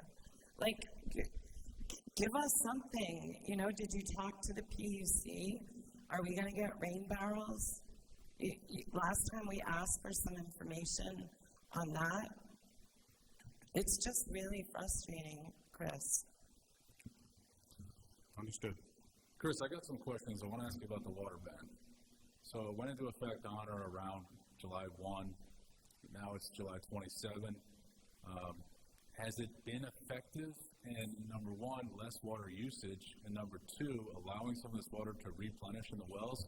You went through that sort of percent below the threshold for each well, but I don't know, does that mean sort of on a cumulative basis that the last time you did the readings of the well as compared to the time before that, we're seeing some improvement? Those numbers are showing how far below they are from normal, right? That's a percentage deviation from normal. Are we seeing that sort of rise a little as a result of the water ban, or are we not seeing it rise? Yeah, so to answer your question is we are seeing results from the water ban as you get less usage. So that's helping us stretch out the aquifer levels so they're not dropping as sharply. What we need is sustained rain. There's no other way to describe that, but we need sustained rain to build it back up. So the water restrictions are helping stretch this out where we're not having such a sharp dive in the aquifer. But this aquifer is very rain dependent, and that's where we're at. We need sustained rains. So rain coming up is great, but we're in a deficit, and it needs to be filled. It's just like anything else. So we need sustained rains. Now, how about violators of the water ban? I assume that you're sort of monitoring the usage for households and households that are sort of standing out as it comes to usage. You're identifying them and sending a notice, or how is that working? Communicating with both towns. We keep a running list. Like we said before in the last meeting, we do have our initial outreach to let them know that you have a potential violator. If we see that still continuing, then we let the towns know to enforce the ordinance. Have you had any instances where you shut off the water? No. There was something you came out with, to the extent you don't comply, potentially water would shut off. I believe we only issued something with that on there. So is that just sort of like, you think you'll ever use that? We haven't yet. Most of the time, the communication's been working. We haven't had any real pushback or any just obscene violators. Maybe it's basically the communication. Once you let them know, we haven't seen repeat offenders or had to push it up. Okay, so once they're made aware that, hey, your usage comes off as, potentially violating the water ban, because you don't know unless you're there. If someone's hand watering all day, technically you're not in violation of the water ban. So we'd have to, if it was to get moved further, we'd have to gather evidence on that and actually see a sprinkler system or irrigation where they're violating. Yep. All right, I got a question for Rich Bourbonnais. Come on up here. It's sort of on the same topic. Please go ahead. So Veolia's given you some data as it relates to potential violators of the water ban. So what has your office been doing? Going out and inspecting, gathering evidence? We haven't had any heavy violations to the full water ban. We were more active when we were enforcing the irrigation ordinance because it was education. But once we entered into full water ban, and I believe it's upwards of close to 1 million gallons less than we were a week prior to the ban. I think it's close to that. Okay. Let me ask you this. As it relates to the town's infrastructure, so the town has wells. The town has 3 wells. Okay. With respect to those wells, and as a result of some of the rain we've seen, let's just say from July 1, are we seeing an increase in replenishment in those wells? Or are we, when I say that, I mean, are we seeing the water levels rise a little? Well, Or we're are we not drawing seeing- down, we're not drawing down from those wells, so it's not something we can really track at this Okay, point. those are But we Green Hill are wells. tracking the elevation of those wells, it's pretty stable. But we're not, it's not the same situation when you're not drawing from it. Are we talking about the Green Hill wells or different settlements? Green Hill. Okay, so we're talking about wells that are not even adding water to the water supply. That's right. So you don't have any there's no wells as part of the town's infrastructure? That are supplying water, no, there are none. So as it relates to the town's infrastructure that supplies water, all that is just bought from Veolia? Every bit of it. Okay. We are, I do have a scope of services that's going out, and we talked about this during capital, but the scope of services has been developed. We are putting out to qualified engineers to study our system and to try to see what we got to do to bring it back up online. That'll include everything required with the Department of Health, all the filtering practices going to be needed. We'll also look at potentially other sites in the Green Hill area to see if we can maybe add wells and maybe it's cheaper to do that. It might be because then we're not filtering. So there are a lot of other options that we might have, but we need it studied properly, and that's underway now. So our only sort of source as to the amount of replenishment or the deterioration in the rate of decline in those wells is really what Veolia tells us. Is there any verification that the town can do on that data as opposed to, just Chris says this is what it is? No, there's not. But,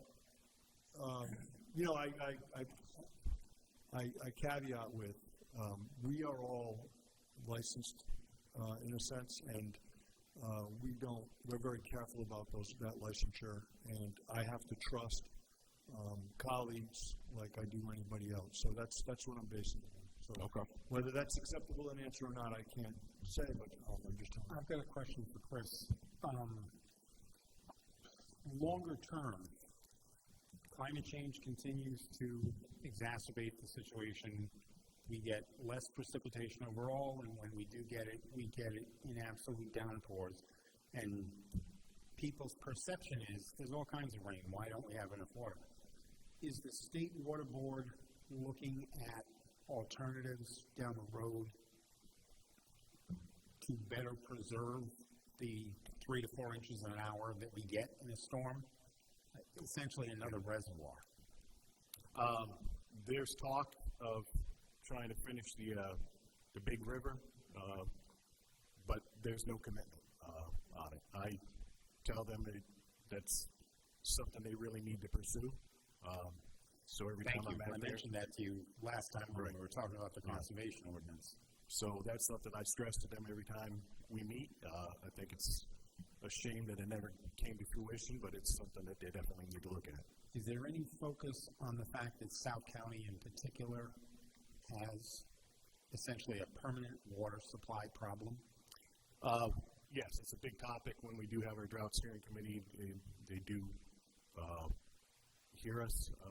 So we've been seeing whatever I can do to work with them. They have funds available, so whenever we need to move forward, we should be able to, work with them on that as far as moving for emergency interconnects and also for well development. So we're working with them. Once we get moving and we have a real legit project that we can move forward with, we will be working with them. But I've also talked to them about the need for withdrawal permits. That's something that you got to look at.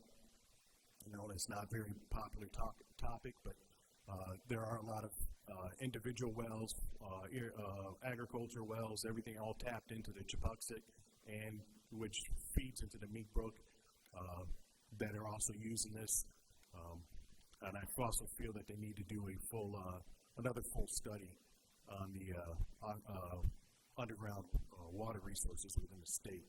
And the last one, I believe, was maybe back to 2014.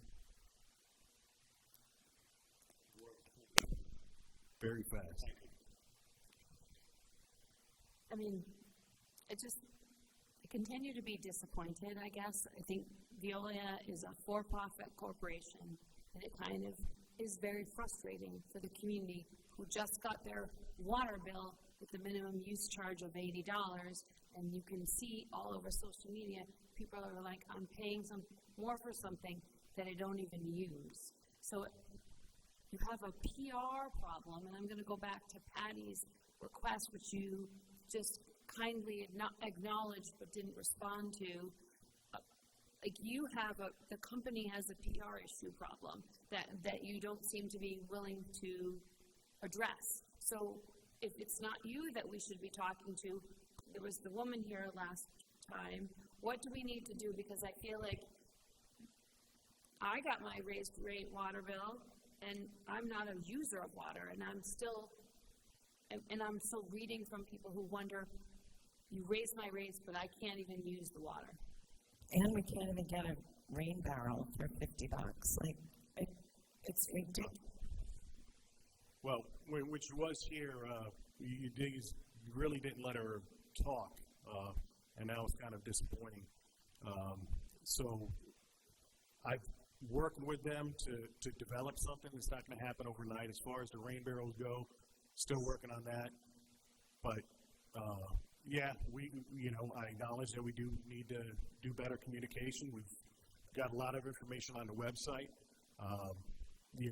that directs people right to our drought page, and there's a lot of resources on there. And I'll continue to work. Is that the Veolia North America page?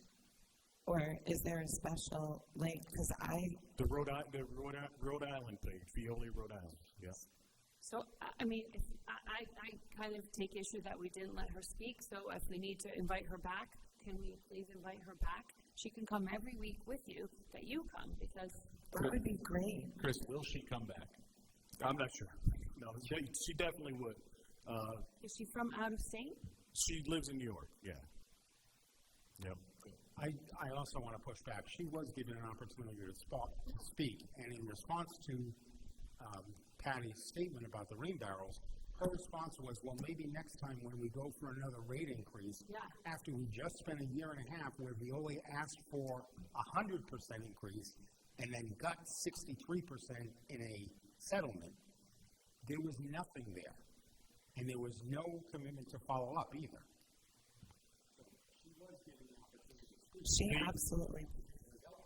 So do we need to write something on behalf of the council and submit it to Veolia requesting that we've asked? I think we need to do whatever the next step is, because we're not getting anywhere except more and more frustrated. And,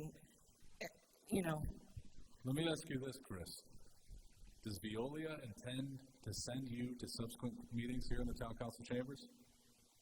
As far as you know, you will continue to come to these meetings on behalf of Veolia to talk about the water ban if it's still in effect? Yeah, I mean, there's no directive for me not to come here. Okay. But if you come and say the same thing, oh, we got some rain, but the levels haven't improved. I can't change. I can't change the weather. I apologize. It's not climate me, change. You don't need you need to address it. We are addressing it. Then tell us what to do. Give us. There's responsibility in all parties, right? And we've been trying to get the message out. If there's a better way to communicate, well, I'll work on that to get it out. I have no control over the social media aspect of it, but as far as I was going to get to that. Our communications department does, and if you want us to put more information out there, that's fine. We'll do that. But we've been trying to make some changes in the website, add more information on there. So I'll work with them to do a better job, but I'm not exactly sure what you guys are looking for as far as what you're doing in New York. Well, that's one thing, but I also think my original question was, what local ordinances would you recommend that we change to improve education, to reduce use, to reduce misuse? I mean, I asked the question. Someone should say, someone somewhere should say. Well, I mean, if you really want to know, looking at native plantings being, sustainable landscaping could be an ordinance where you have to look at, what you're putting in the ground as far as is it high water use, is it native planting, is it drought resistant? Those are all things that you can do to help make sustainable landscaping a cultural change. Maybe That's what's going to Viola happen. suggests we do this. Can we get some kind of help from you guys? Hey, Chris, let me ask you this. We attempted to work sort of in tandem with you when we came up with the irrigation ordinance. You provided some input to us. Do you think information to the effect of what you just said, relating to, what's put in the ground to help, water sort of flow down to the aquifers, better than, maybe how some existing, foundations are, would have helped the water problem now or help it going forward? Like, could that have been something that was built into that irrigation ordinance?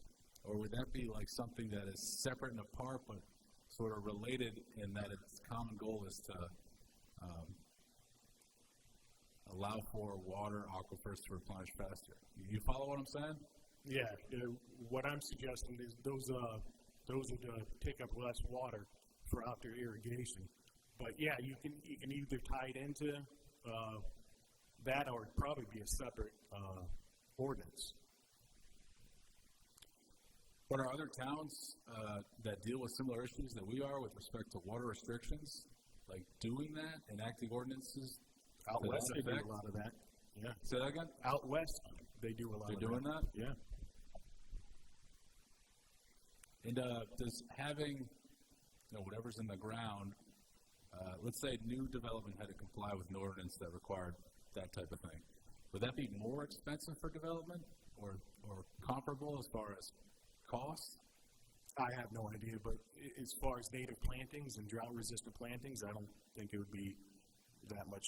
Not a substantial difference? No. No, it's just different sort of thought. plantings. Yeah, it's just different sort of plantings that don't need to take as much water. It's an interesting thought from the sense of, we talk about, a thought tonight was, what if we restricted new development from the use of sprinklers? Okay, instead of that, what if you require new development to have these certain things in the ground that would allow for water to travel through it faster? It sort of makes sense when we think about it and talk about it from that sense. You could have it apply to new development, but not necessarily houses or residential areas that are already in existence, because the cost to comply would it could be substantial if you already have an existing thing that doesn't comply. Right. Okay. So I actually have a question about the Green Hill wells, and if there's any possibility that we could consider using one of those as like a non-potable water. Someone suggested to me that in different places in the country where wells have become contaminated, they've been able to use them for like irrigation of landscaping or fields, stuff like that. So is there any possibility that even like just to fill tanker trucks for like a fire, could we use some of that water from Green Hill, or like look into that? So that for something like that, it certainly could. If you ever go to the Crown Plaza, we've all been to the Crown Plaza, you'll notice all the curbing is kind of rusty. That's because they're pumping for irrigation. They use wells to pump for their irrigation. Irrigation, whatever the water they're pumping has iron in it. I mean, that's the only explanation I have, but I know that they're using well. So, yes, you can do that, but the problem is our system is one system. We don't have two lines, one for irrigation, one for potable water. So you can't in the structure we have. You have to run additional. You also still have the problem of the PFAS contamination. And so in addition to that, we're talking about filtering for PFAS. We would be spraying PFAS, causing chemical all over the place. So you don't want that. But I mean, yes, that is a big problem, which I won't even start to discuss. But as far as, I'd like to understand what our It's important contract. that we do discuss it, though, because that's a big reason why. My very short tenure, it's only been a couple of years that I've been as a director. The reason why I've been held up is because of PFAS. I don't know where it's going to land. Right now, we are not subject to any regulation with regard to PFAS. But I've said this before here, we have zero detectable coming in to the South Shore. And to now say, oh, by the way, we're gonna introduce PFAS into your drinking water, I don't feel comfortable with that, and I don't think any of you would as well. So we have to. We're not doing no, that. You're not. Right. So let's just, it's on the table. It's an important thing to talk about because we will be filtering for PFAS. And it'll be zero detectable, most likely, by the time I'm done. And just one further question. I don't really understand the structure of our contract with Veolia. How long is it? Forever? Well, or nothing's forever. The contract that's in place has been inherited by Veolia. It was inherited by Suez. It actually came about during the United Water period. I believe it was close to Wakefield, so it was United Water. So it goes back that long to 20. And what year was that approximately? I think it was signed in 2005, but the agreements were essentially being drawn up in 2002, 2003 when the wells were going offline. So, by purchase of the system over the years, they've inherited the same contract. So it's not that it's, Doesn't expire. indefinite. It doesn't have an expiration. It's not indefinite, but it's certainly something that I'm sure that Veolia would want to entertain. Revisions, we may even want that as well, but it's something that could come up over time, but we haven't really discussed that. So when does it, so that's the great. I would like to When does look it into come up it. again? I haven't seen the contract. I'm sure Mike and Jim have talked about it. I've provided as part of memos, if you look back at some of the memos, it was included. So what's the answer? As to what? As to if we want to revisit the contract? I would like to revisit the contract and at least to maybe try to address some of the persistent, issues that we've had, because if it's not in writing, it doesn't seem like it's going to happen. Can we ask the solicitor perhaps to write up a summary for the council members as to what the provisions of the contract are?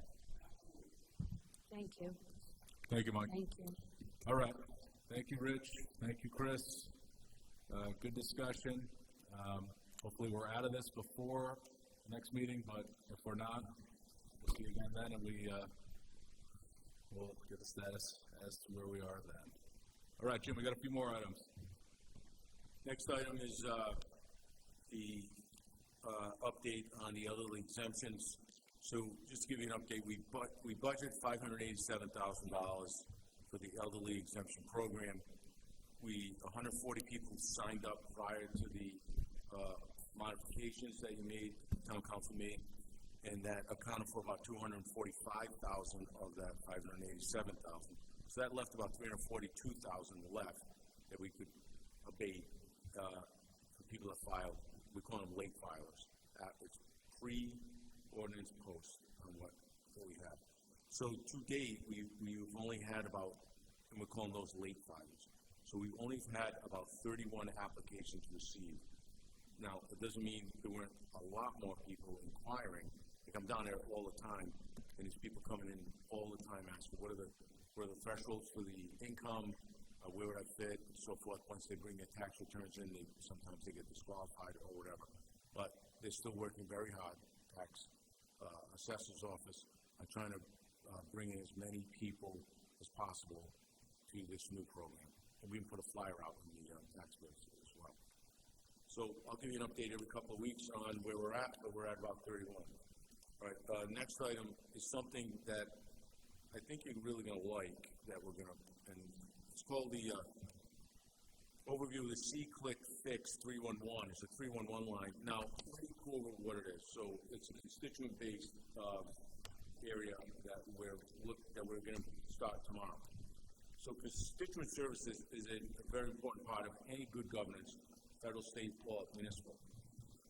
Overall, this town does a good job with its constituents and residents on meeting their needs and their requests. But as always, there's room for improvement. The area we saw that needed probably the most improvement was during the blizzard, when we got an influx of, overwhelmed actually, with inquiries on, is my road going to get done, when's it going to get done? Deb, I think you brought up Fall River. Do they have some type of system where you could report the roads or something like that? Yeah, did I send you that? So this thing's called C-Click Fix. We're going to institute it tomorrow. It's a module we bought for about $9,000. I think it'll greatly improve our constituent services for this town. And Laurie, could you please just pull up the flyer so they can see it? It's reporting an issue.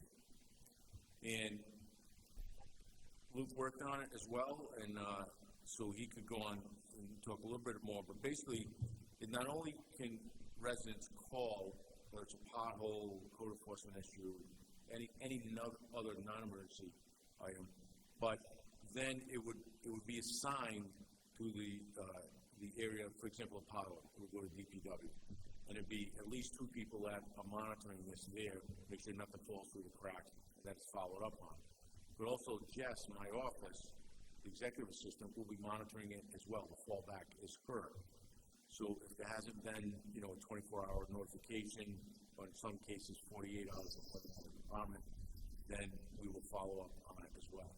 The good thing is people can check online on this, and they can determine, okay, they got my request, now they're working on it.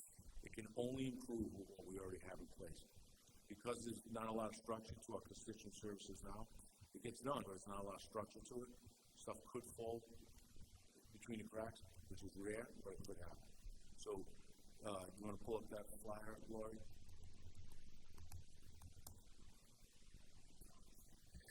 Is this live? Jim, while you're pulling that up, I just want to give you some kudos. When I first got on, I got on you about the website, I got on you about constituent services, and you really made an effort in the past 18 months plus to do this, and so kudos to you and the team.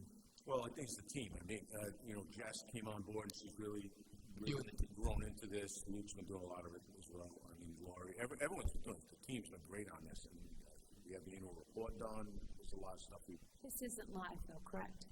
We can't, I'm trying to search it. Laurie, do you have this?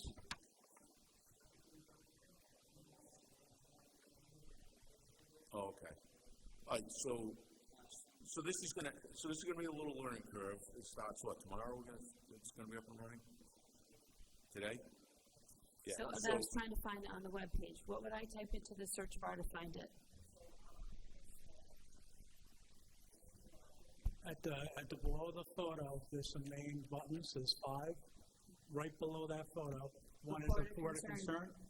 So, just quickly, so our current system up until today, we had this button.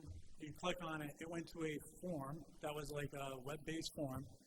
That form, you'd pick what you wanted, and then it would go in email to the director or to the staff member, and then it was an email form. No workflow, no data tracking, and it was relying on an individual to then manage that request, and without workflow, with automatic escalations and different things. What this does is it actually puts it in the contained system made for constituent management. So you go, Laura, you want to just go to the C-Click Fix real quick?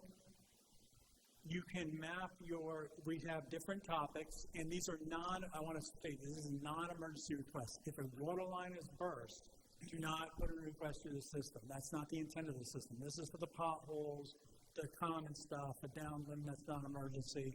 We always encourage people, public safety and emergencies, call 911. You can call dispatch at any time on other types of emergency type requests. But if you want to put in, so Lori, can you just click on the topic? Pothole, abandoned vehicle, anything. So when you go into the system, you can plot on the map where the issue is. So if it's outside of your house, you can drag the map to that point. We have a bound map around that contains South Kingstown. So you can't go beyond that border. You can't select something in North Kingstown or Charlestown. It's got to be in South Kingstown. You can plot it. So I have a pothole at this address. You can place a comment on it. That gets submitted. based on a workflow that we've worked out with all of the directors and departments to initial frontline people. So for like DPS, they have an admin person, it would go to that person. It also tags in other people at that same time. If no one responds, it'll get escalated automatically until it gets to Rich's level, and then it goes from there. We have a policy in place that everything gets acknowledged in a reasonably, like a 24-hour period. So someone will acknowledge that, they'll see the acknowledgement. That acknowledgement, this portal is public. So you can see if somebody takes a pothole photo and plots it, you'll see that request. The hope is that reduces redundancy of requests. If somebody's already reported it, you know it's been reported, there's no need for you to report it. So the same thing, Jim mentioned snow removal. This was, something he dealt with intimately throughout that storm, is you get multiple requests on the same thing, and it becomes a time eater. So this is something that Jim wanted us to kind of cut down on and avoid and improve on that customer service experience. In addition, the manager now has data that he can report out to you upon request or intervals. How many requests did we receive? How long did it take to respond? So all of this is tracked in the contained system. The public can also see on that public view when it's closed out. So the pothole's filled, it's done, we're good to go. So this is not an abstract system. There's a couple of municipalities in Rhode Island using it. I know Lincoln's on the system. Worcester uses it currently. It's part of our Civic Plus system. The best part, I think this is the best part, it links now to our asset management system. So we already had what was called Beehive. Beehive got bought out by Civic Plus about a year ago. Because of that, they've integrated 311 with Beehive, or asset management, which we're already using, and actually Rich got approved for the extension tonight. So it's something we use for our work orders. So anyone using the asset management module will just work within that module. They don't even touch 311. So a constituent puts in a request. So a highway, they'll go into the asset management, they'll look at the request, they can automatically generate a service order and close that out, get feedback directly to the constituent who made the concern. So it's a really nice system. Again, I want to give credit to the council and the manager. He's been pushing us to get better at this, and Jess has been a great ad for social media and that stuff. He's asked us to find a solution, and I think this is the right solution. So you can report anonymously, because I know some people feel uncomfortable about reporting like a pothole. They don't want to be, they just want to, can you do that? Because I'm seeing it. Can you call? I'm following along. But Can you report anonymously? You have to share your email. If you want to get a response back, you do. So they could generate an anonymous, you can go on Gmail and create an anonymous email, and we would never know who that goes to, but we need something to respond to in the log request. We also want to get random dummy requests on stuff, like we want some accountability if you're going to submit it. Anything public facing is ripe to Is that become a operable? platform. This? Whatever is submitted, Mike. If I report a barking dog, Yeah, it would be. It would be. Just like anyone who submits an email or letter, once it comes into the town hall, it's, assuming, there are exemptions for minors and that type of thing. It would be the same as sending. Right now, we get emails all the time. Those are all applicable. So this can only improve what we already have in place. It will help, especially during big events like snowstorms and hurricanes and stuff like that. So I'm confident this will take off. And I spend about at least 25 to 33% of my time on constituent things. And I take pride in that. I'll go up myself. Today we had a very observant council member see a dumpster get emptied out for about a mile. And they'd created quite the mess here in town. About a mile of nails and wood and boards strewn everywhere. The dumpster opened up and the guy just kept driving. I just happened to be in the area, checked myself, and we found the guy. But that's a good example of, we as a team try and really address all our residents' concerns. All right? All right. Okay. Can I give one last shout out? I want to recognize Lori because she did a great job. She always picks up the ball on these projects. We've implemented a lot over the past 5 years, and anytime we get something like this, she's taken the lead. So done a great job training the team, all the department heads. So just want to give her a shout out. So those flyers you saw will start going out as of tomorrow from Jess, just trying to bring people on board with this, and I'll report back in a few weeks and let you know how it's going. All right. So the last item on there, Patty, rain barrel updates. Okay. You didn't? No, I haven't seen it. That was a surprise for you. So sometime in about March, Bonnie Blair, Mackenzie Lafredo, and Charlotte Canner. Bonnie is our admin for water, wastewater. Mackenzie is our OWTS and wastewater clerk. And then Charlotte, of course, is our recycling coordinator, and she also deals in composting. And she's developing a community-based composting program. But they brought to me a suggestion, and we receive things from granting agencies all the time. This one came from Narragansett Bay Estuaries program. It was for a $15,000 grant. Doesn't sound like a lot, but they started looking at how they might make a request on that and allocate those dollars to different programs that we're all interested in. Narragansett Bay Estuaries approved the $15,000. I'll explain what they are, but they approved $15,000 and even came back and said, here's another approximately $5,000 to do, maybe expand what you're doing. And what they're working on, I think it's ambitious, but I think it's going to help a lot. But an on-site waste, there's 4 components: an on-site wastewater management component, which starts to train people on the do's and don'ts about their waste, their on-site, their OWTS, what they should be doing, what they shouldn't be doing. There's also an incentive here for people to show up to seminars that we're going to offer a seminar, and they would all receive a dual flush mechanism that up to 50, we'll have funding for up to 50 of those dual flush mechanisms. That'll help them in conservation techniques.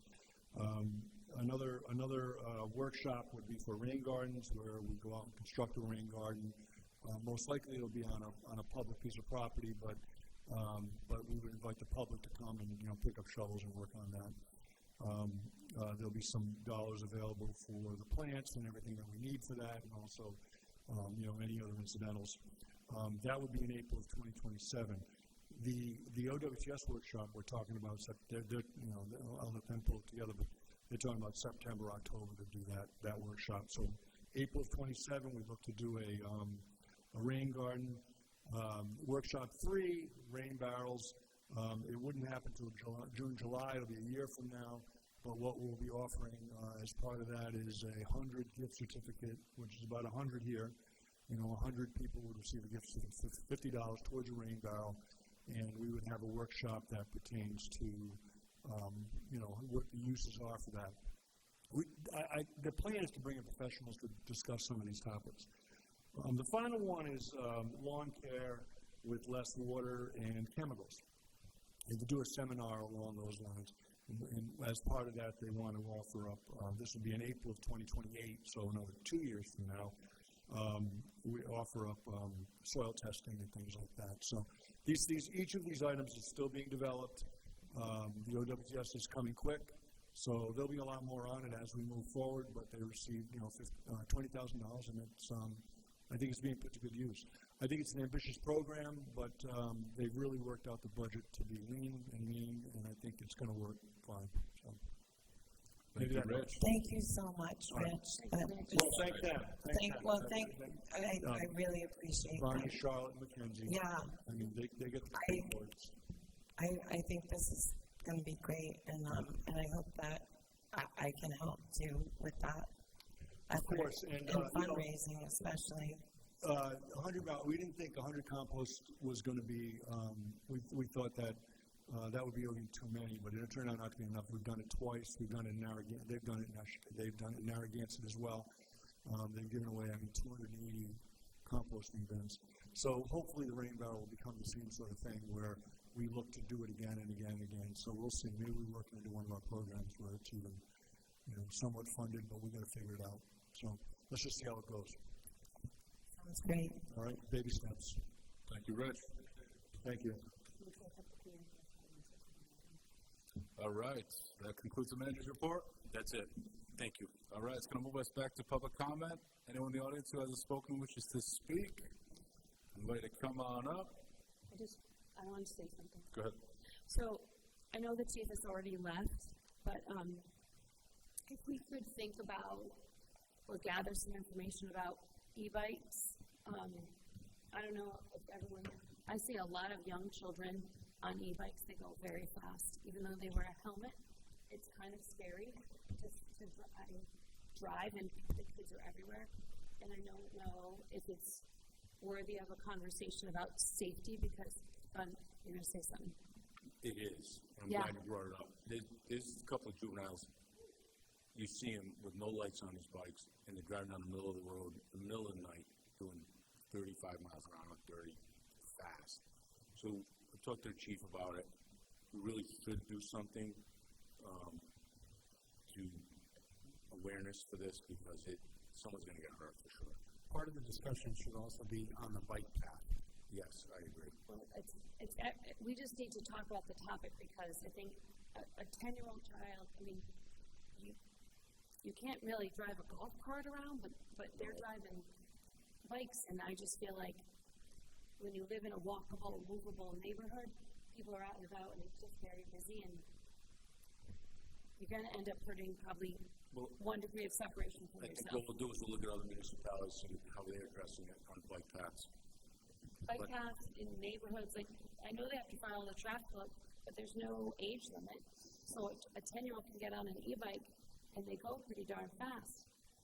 And, like, obviously they can't go on sidewalks, but the kids do.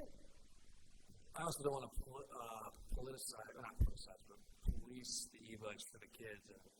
So I understand your concerns, but I think we got to be careful on this one. Well, if you were driving in my neighborhood, you would see the kids all hours of the night until 11 o'clock. It's Right, frightening. Kettle Pond Drive, right down the street from my old house in Island View. I hear you. It happens. I'm just going to say I'd like to have the topic come up because I think it's important, and I think if one accident is prevented because we just raised awareness about kids on e-bikes. Motion to bring that onto the next agenda at the next meeting. I don't think we need a motion. I think we can just, let's have it either on the manager's report Or at a somewhere future placed meeting. on It doesn't the need to agenda. be done in 2 weeks. I don't expect that. It's just a concern, and I think it would be remiss if we didn't think about it. Okay. All right. It's going to bring us now to communications. Item 15A is an email dated July 14, 2026 from William Rosen tendering his resignation from the Zoning Board of Review. Motion to accept the resignation and thank him for his service. Second. We've got a motion and a second. Any discussion? All in favor? Aye. All right, that passes. It's going to bring us to the end here. Do I hear a motion to adjourn? We didn't put the other communication items on file. Do you want to do that? I don't think there's a need to. They're moot at this point. We took it up. The action we took is consistent with their requests. I don't see a need that we do anything with those items. So, do I hear a motion to adjourn? Motion to adjourn. Second. We have a motion, second. Any discussion? Are we sure about this?